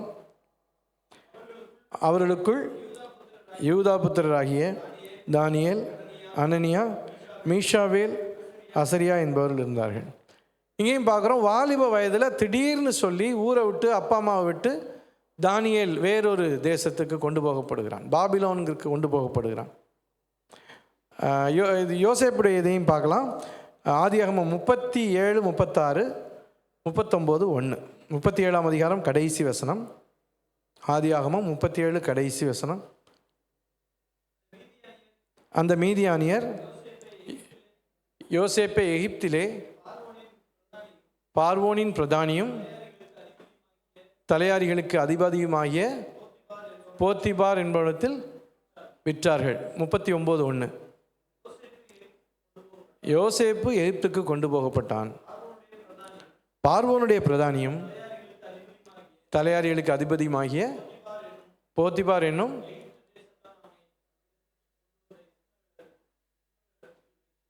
போத்திபார் அவனை விலைக்கு வாங்கினான். சரி, ஓகே. இப்போ இந்த 3 பேருமே ஊர் விட்டு ஊர், நாடு விட்டு நாடு கடத்தப்பட்டாங்க. ஆனாலும் அவங்க வாழ்க்கை இன்னைக்கு பைபிளில் எழுதப்பட்டிருக்கு, ஒரு வெற்றிகர சக்ஸஸ்ஃபுல் லைஃபாக முடிஞ்சுது. ஸோ அதுக்கு அவங்ககிட்ட இருந்த 3 சிறப்பு குணங்கள். ஒன்று, ஃபர்ஸ்ட் ஹேண்ட் ஃபெய்த். இவங்க 3 பேருக்குள்ளேயுமே அதாவது ஃபஸ்ட் ஹேண்ட் செகண்ட் ஹேண்ட் தெரியும் இல்லையா, கார் ஏற்கனவே ஒருத்தர் ஓட்டின காரை திரும்ப நம்ம ஓட்டுறது. இப்போ நத்தானியல் இப்போ வச்சுருக்க காரு செகண்ட் ஹேண்ட் காரு, அடுத்து MG ஹெக்டார் வந்தால் அது ஃபஸ்ட் ஹேண்ட் காராக இருக்கும். அதாவது நம்ம புதுசாக வாங்குறது ஃபஸ்ட் ஹேண்ட், நம்ம வேறு யாரும் யூஸ் பண்ணது கிடையாது. நம்மளா பெற்றோர் மூலமாக தான் பிள்ளைகளுக்கு ஃபெய்த் இம்பார்ட் பண்ணுறாங்க. தானியலுடைய பெற்றோரும் சரி, ஆண்டவருக்கு பயந்தவங்க. இந்த ஏழை பெண், இந்த அவளுடைய அப்பா அம்மா, அவங்க அப்பா அம்மா பற்றி ஒரு வார்த்தை கூட படிக்கலை. ஆனால் அந்த சமாரியாவில் உள்ள தீர்க்கதரிசியை குறித்து அவ்வளோ கான்ஃபிடெண்ட்டாக அந்த பிள்ளை சொல்கிறா. ஏன்னா ஏதோ அப்பா அம்மா சொன்னாங்கன்னு இல்லை, ஷீ ஆல்சோ எக்ஸ்பீரியன்ஸ் தட். அதே தான் யோசேப்பு. நிறைய நேரம் பெற்றோர் கூட இருக்கும்போது பெற்றோர் சொல்லிக் கொடுப்பாங்க, கட்டாயப்படுத்துவாங்க, சர்ச்சுக்கு வரணும், ஞாயிற்றுக்கிழமை ஃபுல். ஆனால் இன்றைக்கி நிறைய பேர் சிட்டியில் இதை நம்ம பார்க்குறோம். ஊர்லேருந்து, கிராமங்கள்லேருந்து, வில்லேஜஸில், பல இடங்கள்லேருந்து, பெங்களூர், ஹைதராபாத், சென்னைக்கு வர்ற நிறைய பேர் கம்ப்ளீட்டாக பார்த்திங்கன்னா அவங்க லைஃப் ஸ்டைலே மாறிடும். சண்டே மார்னிங் ஃபுல்லாக தூங்குவாங்க. அதே இது அவங்க ஊரில் இருக்கும் போது வித்தியாசமாக இருக்கும். காலையில் எழுந்துச்சி சர்ச்சுக்கு போவாங்க, எல்லாம் பண்ணுவாங்க. ஆனால் இங்கே யாரும் கேட்குறதுக்கு யாருமே கிடையாது. They are going to church because parents சொன்னாங்க, அவ்வளோதான். ஆனால் இவங்க 3 பேருக்குமே ஓகே, பெற்றோர் ஃபெய்த்தை இம்பார்ட் பண்ணாங்க. ஆனால் இவங்க பர்சனலாக அந்த ஃபர்ஸ்ட் ஹேண்ட் எக்ஸ்பீரியன்ஸ் ஆண்டவரை அறிஞ்சிக்கிட்டாங்க.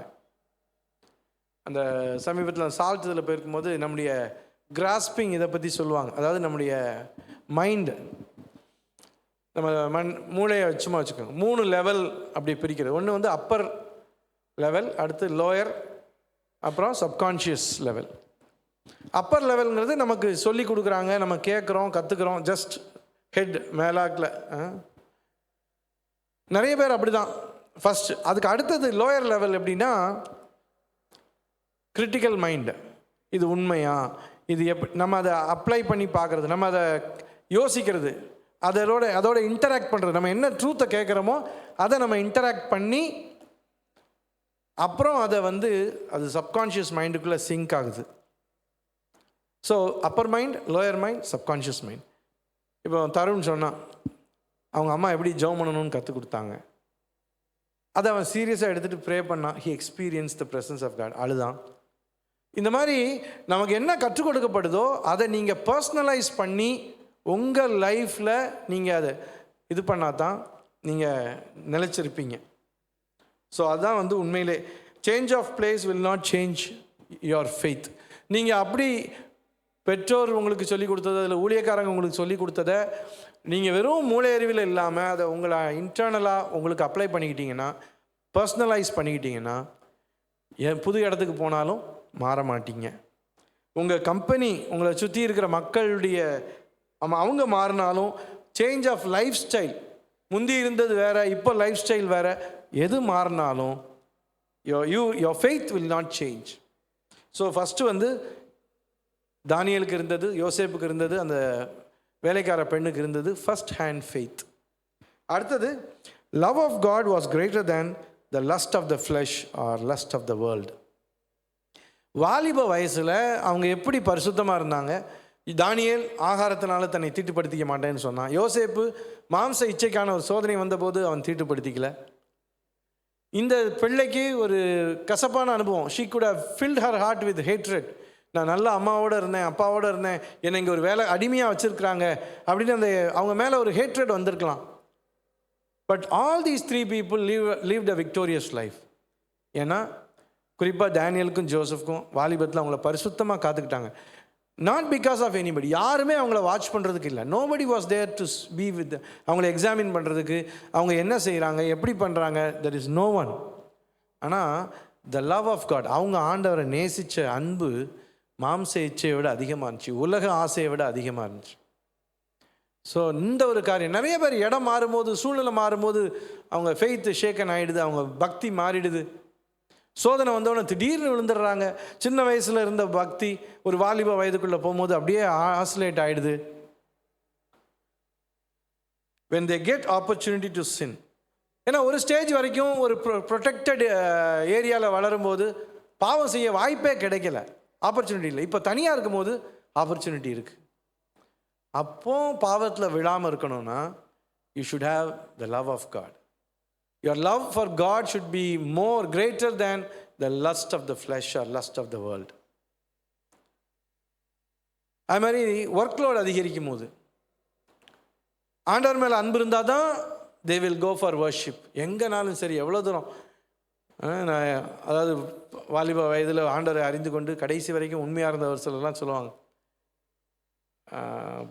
பாளையங்கோட்டையில் இஸ்ரேல் அண்ணன் அவங்க சொல்லுவாங்க, அவங்கெல்லாம் ஒரு படித்து முடித்து வேலைக்கு போன அந்த ஸ்டேஜ்லலாம் எவ்ரி சண்டே 100, ஏன்னா அப்போ அவங்களுக்கு இருந்த அந்த லைட் ஆரம்ப நாட்டில் டேனியல் அங்கிள் நாட்களில் ஃபெலோஷிப்பில் 100 கிலோமீட்டர்லாம் ட்ராவல் பண்ணி சண்டே வர்ஷிப் அட்டன் பண்ணுவாங்களாம். பெரிய கேதரிங் கிடையாது, சிம்பிள் கேதரிங். ஆனால் அங்கே word of God was there, the real fellowship was there. So workload அதிகரிச்சாலும் Sunday should not become a holiday. அது மாதிரி when new relationships come, கம்ப்ளீட்டாக ஃபெய்த் வித்தியாசமான மக்கள் வருவாங்க, ஃப்ரெண்ட்ஸ். அப்போ ஃப்ரெண்ட்ஸுக்காக நம்ம எத்தனையோ ட்ரூத்தை ஹேபிட்ஸை காம்ப்ரமைஸ் பண்ணுறோம்.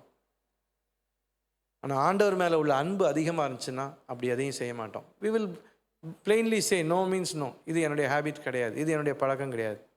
This is how I function. So first hand faith, அடுத்தது love of God was greater. அப்புறம் God's purpose rather than personal ambition. இவங்க 3 பேருமே பார்த்தீங்கன்னா ஆண்டவர் வந்து அவங்களுடைய லைஃப்பில் எது பெஸ்ட்டோ அப்படி இல்லை. அந்த பெண் அந்த ஒரு நாகமான்கிற ஒரு சீரிய படைத்தலைவனுக்கு ஒரு ஆசீர்வாதமாக இருந்தா. அதே மாதிரி டேனியல் எத்தனையோ ராஜாக்களுக்கு கவுன்சிலராக இருந்தார். அவருடைய பிளான் என்னன்னா தான் தேசத்துக்கு போகணும், எருசலேமுக்கு போகணும். ஏன்னா ஆண்டவர் சொன்னார், நீ சிறைப்பட்டு போன தேசத்தில் தாழ்த்தி ஜனத்துக்காக தாழ்த்தி எருசலேமை நோக்கி விண்டோவை திறந்து வச்சு நீ ஜோம் பண்ணனா உன்னை திரும்ப தேசத்துக்கு கொண்டு வருவேன். ஸோ அவர் பேபிலோனில் இருக்கும்போதெல்லாம் எருசலேமை நோக்கி கதவை ஜன்னலை திறந்து ஜோம் பண்ணார். ஆனால் ஒரு நாள் எருசலேமுக்கு திரும்ப வரல. அவருடைய ஆசை நிறைவேறல. ஆனால் ஆண்டவர் அந்த புறஜாதி மக்கள் மத்தியில் அவர் அவ்வளோ ஒரு ஆசீர்வாதமாக வச்சார். யோசேப்பு அந்த ஜெயிலில் இருக்கும்போது கூட அந்த ஒருத்தனுக்கு சொப்பனம் சொல்லிட்டு, அப்பா ராஜாட்ட போய் உண்மையை சொல்லி, நான் எங்கள் அப்பாட்ட ஓடி போகிறேன்னு தான் சொன்னான். அவனுக்கு எகிப்தில் இருக்கிறது அவனுடைய பிளானே கிடையாது, அவனுடைய ஆசையே கிடையாது, ஆம்பிஷனே கிடையாது. ஆனால் நிறைய நேரம் it's not about our ambition. லைஃப்னால் ஏதோ நல்ல வேலைக்கு போகணும், நல்லா சம்பாதிக்கணும். மோர் தேன் தேட், சம்பாதிச்சு என்ன செய்ய போகிறோம்? அந்த பெண் அந்த நாகமான் வீட்டுக்கு ஆசீர்வாதமாக இருந்தா. தானியேல் எத்தனையோ ராஜாக்களுக்கு ராஜ்யங்களுக்கு ஆசீர்வாதமாக இருந்தான். யோசேப்பு தன்னுடைய சகோதரர்களுக்கு காப்பாற்றவனாக இருந்தான். So it is not about, ஆண்டவர் சொல்லியிருக்காரு, நீங்கள் பூமிக்கு உப்பாக இருக்கிறீங்க, உப்பு தன்னை கரைந்து மற்றவங்களுக்கு சுவை கொடுப்பது. லைட், அன்றைக்கி இருந்த லைட் என்ன, எரிஞ்சு கொடுக்குற லைட்டு தான். ஸோ லைஃப்பில் என்றைக்குமே சக்ஸஸ்னால் நம்ம எத்தனை பேருக்கு ஆசீர்வாதமாக இருக்கிறோம். வி ஷுட் ஆல்வேஸ் கேட்கணும், நான் எத்தனை பேருக்கு ஆசீர்வாதம், வேலையில் சக்ஸஸ்ஃபுல்லாக இருக்கேன், சம்பாதிக்கிறேன், வாட் எவர் இட் இஸ், என் மூலமாக எத்தனை பேரை ஆண்டவர் ஆசீர்வதிக்கிறாரு. That is the ultimate purpose. So இவங்களுடைய 3 குவாலிட்டி, ஃபர்ஸ்ட் ஹேண்ட் ஃபெய்த், ஆண்டவர் மேலே வச்சுருந்த அன்பு, அப்புறம் அவங்க ஆம்பிஷனை விட ஆண்டவர் அவங்க லைஃப்பில் வச்சுருந்த பர்பஸ். ஸோ இப்படி வாழும்போது கடவுள் அவங்களுக்கு செஞ்ச காரியம். See, God is not a debtor to anyone. ஆண்டவர் யாருக்கும் கடனாளியே கிடையாது. அந்த சின்ன பிள்ளை அந்த நாகமானுக்கு உதவி செஞ்சிச்சு. அதுக்கப்புறம் அவன் அந்த வேலைக்கார பிள்ளை எப்படி வச்சுருந்துருப்பான்? மோர் தென் அ டாட்டர். குஷ்ரோகம் சுகமாகி வீட்டுக்கு வந்து அந்த பிள்ளையை எப்படி வச்சுருப்பான்? நிச்சயமாக மோர் தென் அ டாட்டர். அவனுக்கு தன்னை பற்றி யோசிக்கல, அவனுக்கு ஆசீர்வாதமாக இருக்குன்னு நினச்சா ஆண்டவர் அவனை ஆசீர்வதிச்சார். நம்ம லைஃப்பில் God is not a debtor. நம்ம அடுத்தவங்களுக்காக வாழும்போது நாம் உயர்த்தப்படுவோம். நிறைய நேரம் நமக்கு அடுத்தவங்களை பற்றி யோசிக்கவே நேரம் இல்லை. we are always thinking about us. ஆனால் அது முறை கிடையாது. ஆண்டவர் சொல்கிறார், நீ மற்றவனை உயர்த்து, நான் உன்னை உயர்த்துறேன்.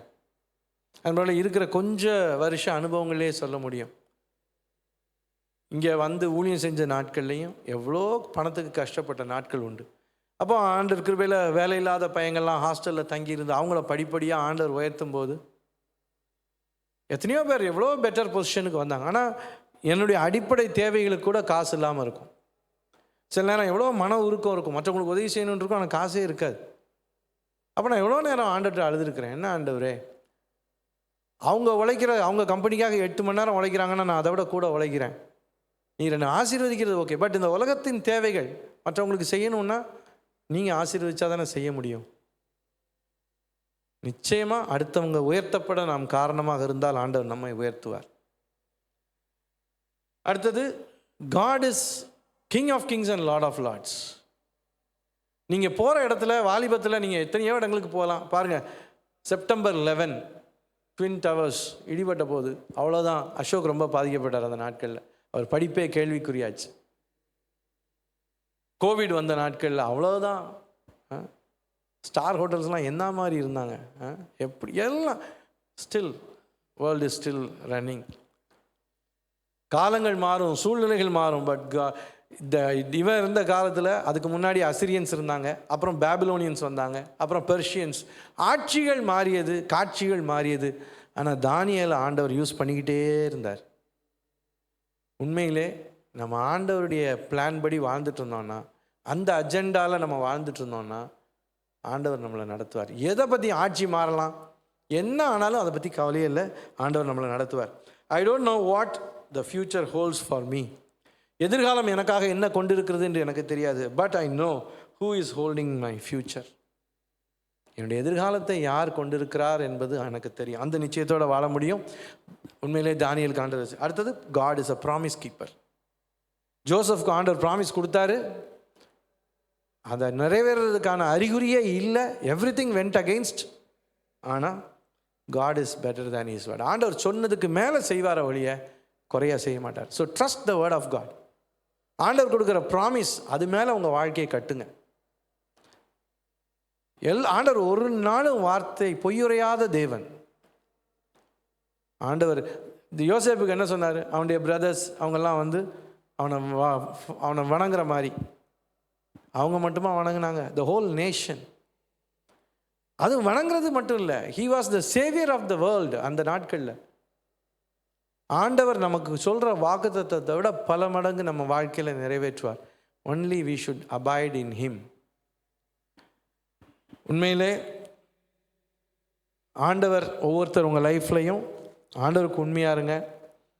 உங்கள் ஃபஸ்ட் ஹேண்ட், குறிப்பாக வாலிபர், ஒரு சிலர் மற்ற இடங்களுக்கெல்லாம் போகிறவங்க, கிறிஸ்தவ பின்னணியில் வளர்கிறவங்க, பெற்றோர் சொல்லி கொடுத்த காரியம் அதை ஒருபோதும் விட்டுறாதீங்க. அதை உங்கள் இன்டர்னலைஸ் பண்ணி உங்களுக்குரியதாக மாற்றிட்டு அதில் உண்மையாக இருங்க. ஆண்டவர் உங்களை நிச்சயமாக ஆசீர்வதிப்பார். ஆண்டவர் ஒரு நாள் விட மாட்டார். ஆண்டவரை உண்மையாக நேசிங்க. ஒரு ரிச்சுவலாக ஃபாலோ பண்ணாதீங்க. ஜெபம் பண்ணுறது எதுவாக இருந்தாலும் லவ் ஹிம். அவருடைய அன்பை புரிஞ்சுக்கோங்க. அவரை நீங்கள் நேசிங்க. ஆண்டவர் உங்களை ஒரு நாளும் விட்டு கொடுக்கவே மாட்டார். அதுமாதிரி தருணுக்கு ஒரே ரிக்வெஸ்ட், எங்கே போனாலும் ஃபாலோ அவர் சர்வீஸ். ஏன்னா நீங்கள் எங்கே சர்வீஸ் போனாலும் வந்தாலும், ஏன்னா ஃபிசிக்கலாக வி நீட் அ சர்ச், போனாலும் வந்தாலும் ஒரு 1 வீக்குள்ளே அந்தந்த வாரத்தினுடைய செய்திகள் அதை கீப் லிஸ்னிங். அதுமாதிரி ஃப்ரான்சிஸ் சொன்ன மாதிரி ரிலேட் டு அஸ். எப்பப்போ முடியுமோ maximum make an effort to come. Spiritual திங்ஸ்க்காக ஸ்பெண்ட் பண்ணுறதை பற்றி ஒரு நாளும் யோசிக்கக்கூடாது. Money is not an issue. ஆண்டவர் கொடுப்பார்.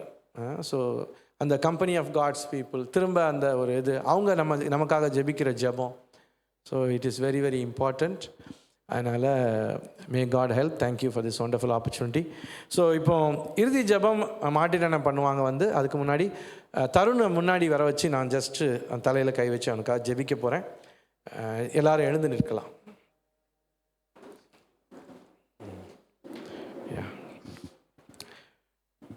சபையார் நம்ம எல்லாரும் அவனுக்காக விசேஷமாக ஜெபிக்கலாம்.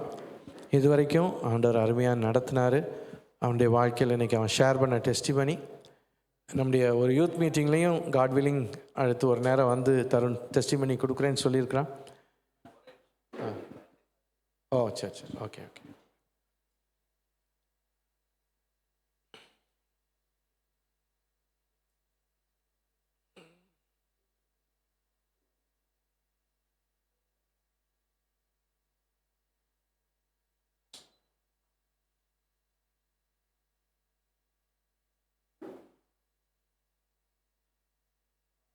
டன். ரெடியா? யா. கண்களை மூடி ஜெபம் செய்வோம். எங்களை அதிகமாக நேசிக்கிற நல்ல ஆண்டவரே, கிருபையாக சுவாமி தருணுக்காக உம்மை நன்றியோடு துதிக்கிறோம். சுவாமி எவ்வளோ கிருபையாக எங்கள் மத்தியில் இந்த குடும்பத்தை கொண்டு வந்து நீர் எவ்வளோ வல்லமையாக ஆண்டவரே முழு குடும்பத்தையும் ஆசீர்வதித்தீர். தம்பி தருணை சரியான நேரத்தில் ரட்சித்தீர். தம்பி சொன்னது போல் என்னைக்கோ அந்த குடும்பம் அழிஞ்சிருக்கணும், தற்கொலையிலையோ ஏதோ ஒரு காரியத்தில் சோகமாக போயிருக்க வேண்டிய ஒரு கதை, கர்த்தர் அதை மாற்றி அமைத்து ஒரு வெற்றியின் காப்பியமாக எழுதி கொண்டிருக்கிறீர். உமக்கு ஸ்தோத்திரம். அவனுக்கு நீர் கொடுத்த விசுவாசத்துக்காக நன்றி. ஊழியத்தில் பரிசுத்தத்தோடு கலந்து கொள்ள வேண்டும் என்ற அந்த வைராக்கியம் கொடுத்து சோதனைகள் வந்தபோது தன்னை பரிசுத்தமாய் காத்துக்கொள்ள கிருபை செய்தீர். ஸ்தோத்திரம். ஆண்டவரே, எப்போவும் அந்த சபையின் சூழ்நிலையிலே இருந்தால் தான் நான் பக்தியாக இருப்பேன், பரிசுத்தமாக இருப்பேன்னா அப்படிப்பட்ட பக்தியினால் பிரயோஜனம் இல்லை சுவாமி.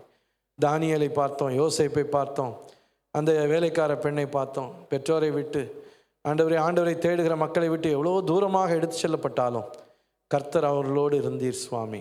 அவர்களுடைய வார்த்தைக்கு கீழ்ப்படிஞ்சாங்க. கர்த்தர் அவருடைய வாழ்க்கையில் கொண்டிருந்த நோக்கத்தை நிறைவேற்றினீர். அதே போல் தருணுடைய வாழ்க்கையில் உடைய மேலான நோக்கம் திட்டம் நிறைவேறட்டும். உடைய அபிஷேகம் அவனோடு இருக்கட்டும். நல்ல ஒரு இடத்தை ஆண்டவரே, பிஜி இடத்தை அவனுக்கு அங்கே ஆயத்தப்படுத்தி இருக்கிற ஸ்தோத்திரம். ஆண்டவரே, அவனுடைய ரூம்மேட்ஸ் மற்ற எல்லா காரியங்களையும் ஆண்டவரே, the steps of a good man are ordered by the Lord. நீதிமானுடைய நடைகள் கர்த்தரால் உறுதிப்படும். ஆண்டவரே, அந்த புதிய சூழ்நிலைகளுக்கு அவனை பக்குவப்படுத்தும். உணவு மற்ற காரியங்கள் ஆண்டவரே ஆயத்தப்படுத்தி கொள்ளட்டும். ஹோம் சிக்காக ஃபீல் பண்ணாதபடி காத்துக்கொள்ளும். வீட்டை விட்டு முறை தூரமாக போகிறான், சபையை விட்டு தூரமாக போகிறான், அவனை பாதுகாத்து கொள்ளும் சுவாமி. நல்ல சுகம்பலன் தாரும். குறிப்பாக வாலிப வயதில் தன்னை பரிசுத்தமாய் காத்துக்கொண்டு ஆண்டவரே எதிர்கால தேவ சித்தத்துக்காக தன்னை காத்துக்கொள்ளணும். ஆண்டவரே, அழகான திறமையான ஒழுக்கமுள்ள பையங்களை அப்படி வந்தாலே எத்தனையோ பிள்ளைங்க கண் வைப்பாங்க சுவாமி. அப்படிப்பட்ட சோதனை கண்களுக்கு அவனை விலக்கி காத்துக்கொள்ளும். ஆண்டவரே, தேவ சித்தத்தை நான் செய்வேன், பெற்றோரை கனப்படுத்துவேன், சபை மார்க்கத்தில் நடப்பேன்னு சொல்லி உறுதியாக நின்று ஆண்டவரே எல்லாவற்றிலும் மகிமைப்படுத்தணும் சுவாமி. குறிப்பாக அங்குள்ள டிராஃபிக்கில் ட்ராவல் பண்ணும்போது அவனை பாதுகாத்துக்கொள்ளும். நாசமோசங்களுக்கு விபத்துகளுக்கு விலக்கி காத்துக்கொள்ளும் சுவாமி. ஆண்டவரே, நீரே காத்துக்கொள்ளும். பேட் ஃப்ரெண்ட்ஸ் வராதபடி எல்லாத்துலேயும் அவனுக்கு டிசர்ன்மெண்ட் கொடுத்து அவனை காத்துக்கொள்ளும். நல்ல விசுவாச ஐக்கியத்தை தாரும். வீட்லேயும் அப்பா அம்மா சரண் அவனை மிஸ் பண்ணுவாங்க, இங்கே நாங்கள் மிஸ் பண்ணுவோம். ஆனாலும் ஆண்டவரே, நாங்கள் உம்முடைய சித்தத்தின்படி ஆண்டவரே உம்முடைய ஆசீர்வாதத்தின் ஒரு திட்டமாக அவனை எடுத்து செல்லுகிறீர் என்று நம்பி உண்மையிலே நாங்கள் கலிகூற உதவி செய்யும். ஆசீர்வைத்து வழி நடத்தும். துதி கன மகிமை எல்லாவற்றையும் உமக்கே செலுத்துகிறோம். இயேசுவின் மூலம் ஜெபிக்கிறோம் பிதாவே, ஆமென். தேங்க்யூ. மாட்டிட்டேன் வந்து. ஸோ சர்ச் சார்பாகவும் வர்ஷிப் டீம் சார்பாகவும் யூத் சார்பாகவும் ஒரு சின்ன கிஃப்ட்டு தருணுக்கு. நீங்கள் வாங்க, அப்பா வாங்க, அப்பாவும் கிருபானனும் சேர்ந்து கொடுப்பாங்க கிஃப்ட்டு.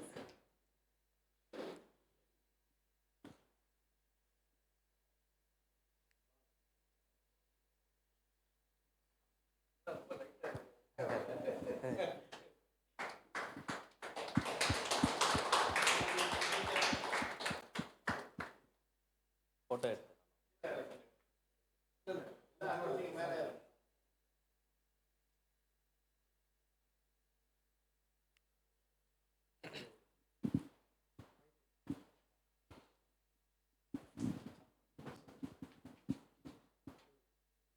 அருமையானவர்களை, நான் ஜெபிக்கிறதுக்கு முந்தி கொஞ்சம் வார்த்தையை சொல்கிறேன். ஏன்னா முதல்ல தியாகு பிரதர் இங்கே சென்னைக்கு வந்தப்போ நான் சுதாகர் கம்பெனியில் வேலை செஞ்சுட்டு இருந்தேன். அப்போ தான் அவர் சுதாகர் கம்பெனிக்கு வந்தார். வந்தோடனே கேட்டேன், உங்களுக்கு எப்படி பிரதர் இந்த கம்பெனி தெரியும், எப்படி வந்தீங்கன்னு கேட்டேன். எனக்கு ஜோஸ் பிரதர் அனுப்புனாங்க, ஜோஸுடைய ஒய்ஃபு எனக்கு அத்தை அப்படின்னு அறிமுகப்படுத்தினேன். அப்படியா அப்படின்னு சொல்லிட்டு சந்தோஷமாச்சு. அப்புறம் உங்களுக்கு இந்த வேலை தெரியுமான்னு கேட்டேன். எனக்கு ஒன்லி பெரிய மோட்ரு ஒயிண்டிங் தான் தெரியும், இதெல்லாம் தெரியாதுன்னாரு. அப்போ நான் சொன்னேன், இங்கே கற்றுக்கலாம் பிரதர், இங்கே செய்யலாம் அப்படின்னேன். அப்போ நம்ம கஜேந்திரனும் அவருக்கு நல்லா வேலையெல்லாம் சொல்லி கொடுத்தாங்க. அப்போ கொஞ்சம் பேர் தான் இருந்தாங்க, நல்லா வேலை சொல்லி கொடுத்தாங்க. அப்புறம் ஒரு வாரம் அங்கேருந்து வந்துகிட்டு இருந்தார். அப்புறம் இங்கே ஒரு வீடு பார்த்து தம்பிமார்கள்ட்ட ஒரு வண்டி எடுத்துகிட்டு போய் அவங்க திங்ஸ் எல்லாம் ஏற்றிட்டு வந்தாங்க.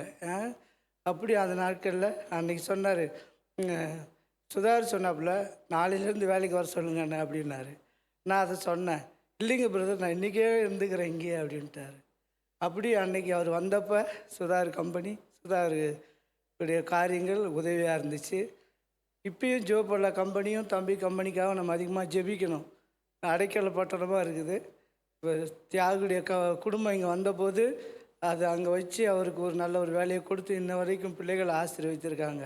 அப்புறம் நம்ம மாடியிலேருந்து இங்கே நம்ம அலைஞ்சு திரிஞ்சு இங்கே வந்த பிற்பாடு நான் தியாகிட்ட கேட்டேன், பிரதர் எப்படி ஒண்டி ஓடிக்கிட்டு இருக்கிறான், உங்கள் பையனையும் அனுப்புங்க இங்கே உள்ள ஆம்பிளிஃபயர் வேலைக்குன்னா, தாராளமாக போகட்டும் பிரதர், அவன் செய்யட்டும் போயிட்டு அப்படின்னாரு. பெற்றோர்களும் தம்பிக்கு எவ்வளோ உறுதுணையாக இருந்திருக்காங்க. சிஸ்டரும் பிரதருக்காக அந்த குடும்பத்துக்காக நாம் ஜெபிக்கலாம், அவருக்காகவும் நம்ம தம்பிக்காக நம்ம ஜெபிக்கலாம். ஜெபத்தோடு இங்கே நேசிக்கிற ஆண்டவரே, தம்பி தியாகுடைய குடும்பத்தை நீர் ஆசீர்வதித்து அவங்களுடைய பிள்ளைகள் மூலிமா இந்த ஊழியத்தை தாங்கும்படியாக மட்டுமாக நீர் வழிநடத்தி வந்திருக்காக உம்மை துதிக்கிறோம் ஆண்டவரே.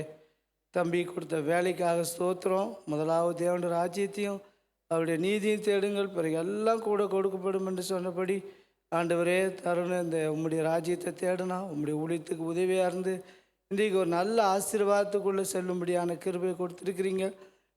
போகிற இடத்துலையும் அவனுக்கு நல்ல பாதுகாப்பு கொடுங்க. உடைய ஊழியக்கார் ஜெபித்த வண்ணமாக நல்ல ஃப்ரெண்ட்ஷிப்பு, நல்ல ரூமு ஆண்டவரே, மற்ற எல்லா வசதிகளையும் கொடுத்து அவனை ஆசீர்வதிக்கணும். எந்த வியாதிகள் பலகீனங்கள் அணுகாதபடி காத்துக்கொள்ளுங்க சுவாமி. அவங்க அப்பா அம்மாவும் தம்பியும் நீர் அதிகமாக காத்துக்கொள்ளுங்க ஆண்டவரே. உடைய பிரசனை எங்களோடு இருக்கட்டும். இப்படி தம்பி போல் அநேக பிள்ளைகள் எங்கள் பிள்ளைங்க எழும்பணும் ஆண்டவரே. இந்த ஊழியத்தை கட்டுவதற்கு ஆரம்ப நாட்கள் நாங்கள் நினைக்கும்போது ஏதோ கொஞ்சம் பேர் இருந்தோம், இன்றைக்கு எவ்வளோ கிருபாய் எங்களை ஆசீர்வதித்திரு சுவாமி. எங்களுடைய மியூசிக் டீமே ஆசீர்வதித்தீங்க, நன்றி ஆண்டவரே. சாமி தொடர்ந்து உம்முடைய கரை எங்களோடு இருக்கட்டும், தம்பியினுடைய குடும்பத்தோடு தம்பியோடு இருக்கட்டும். இயேசுவின் நாமத்தில் வேண்டுகிறோம் பிதாவே, ஆமென். என் ஆத்துமாவே கர்த்தரை ஸ்தோத்திரி, என் முழுமே பரிசுத்த நாமத்தை ஸ்தோத்திரி. என் ஆத்துமாவே கர்த்தரை ஸ்தோத்திரி, கர்த்தர் செய்த சகல உபகாரங்களையும் மறவாதே. ஆமேன் ஆமேன். ஸோ எல்லோரும் இன்விடேஷன் ஏற்று இன்றைக்கி வந்ததுக்கு ரொம்ப தேங்க்ஸு. உங்கள் வேலையெல்லாம் விட்டுட்டு கண்டிப்பாக தருணை வா, இங்கே வா, வீடியோவில் வா, பேக்ரவுண்ட்லேயே இருப்பான். தருணை ஆனர் பண்ணுறதுக்காக எல்லோரும் டைம் எடுத்து வந்தீங்க, ரொம்ப தேங்க்ஸ். உங்களுக்கு ஃபுட்டு அரேஞ்ச் பண்ணியிருக்கோம், பக்கத்து ஹாலில் இருந்து சாப்பிட்டுட்டு போங்க. So thank you every one.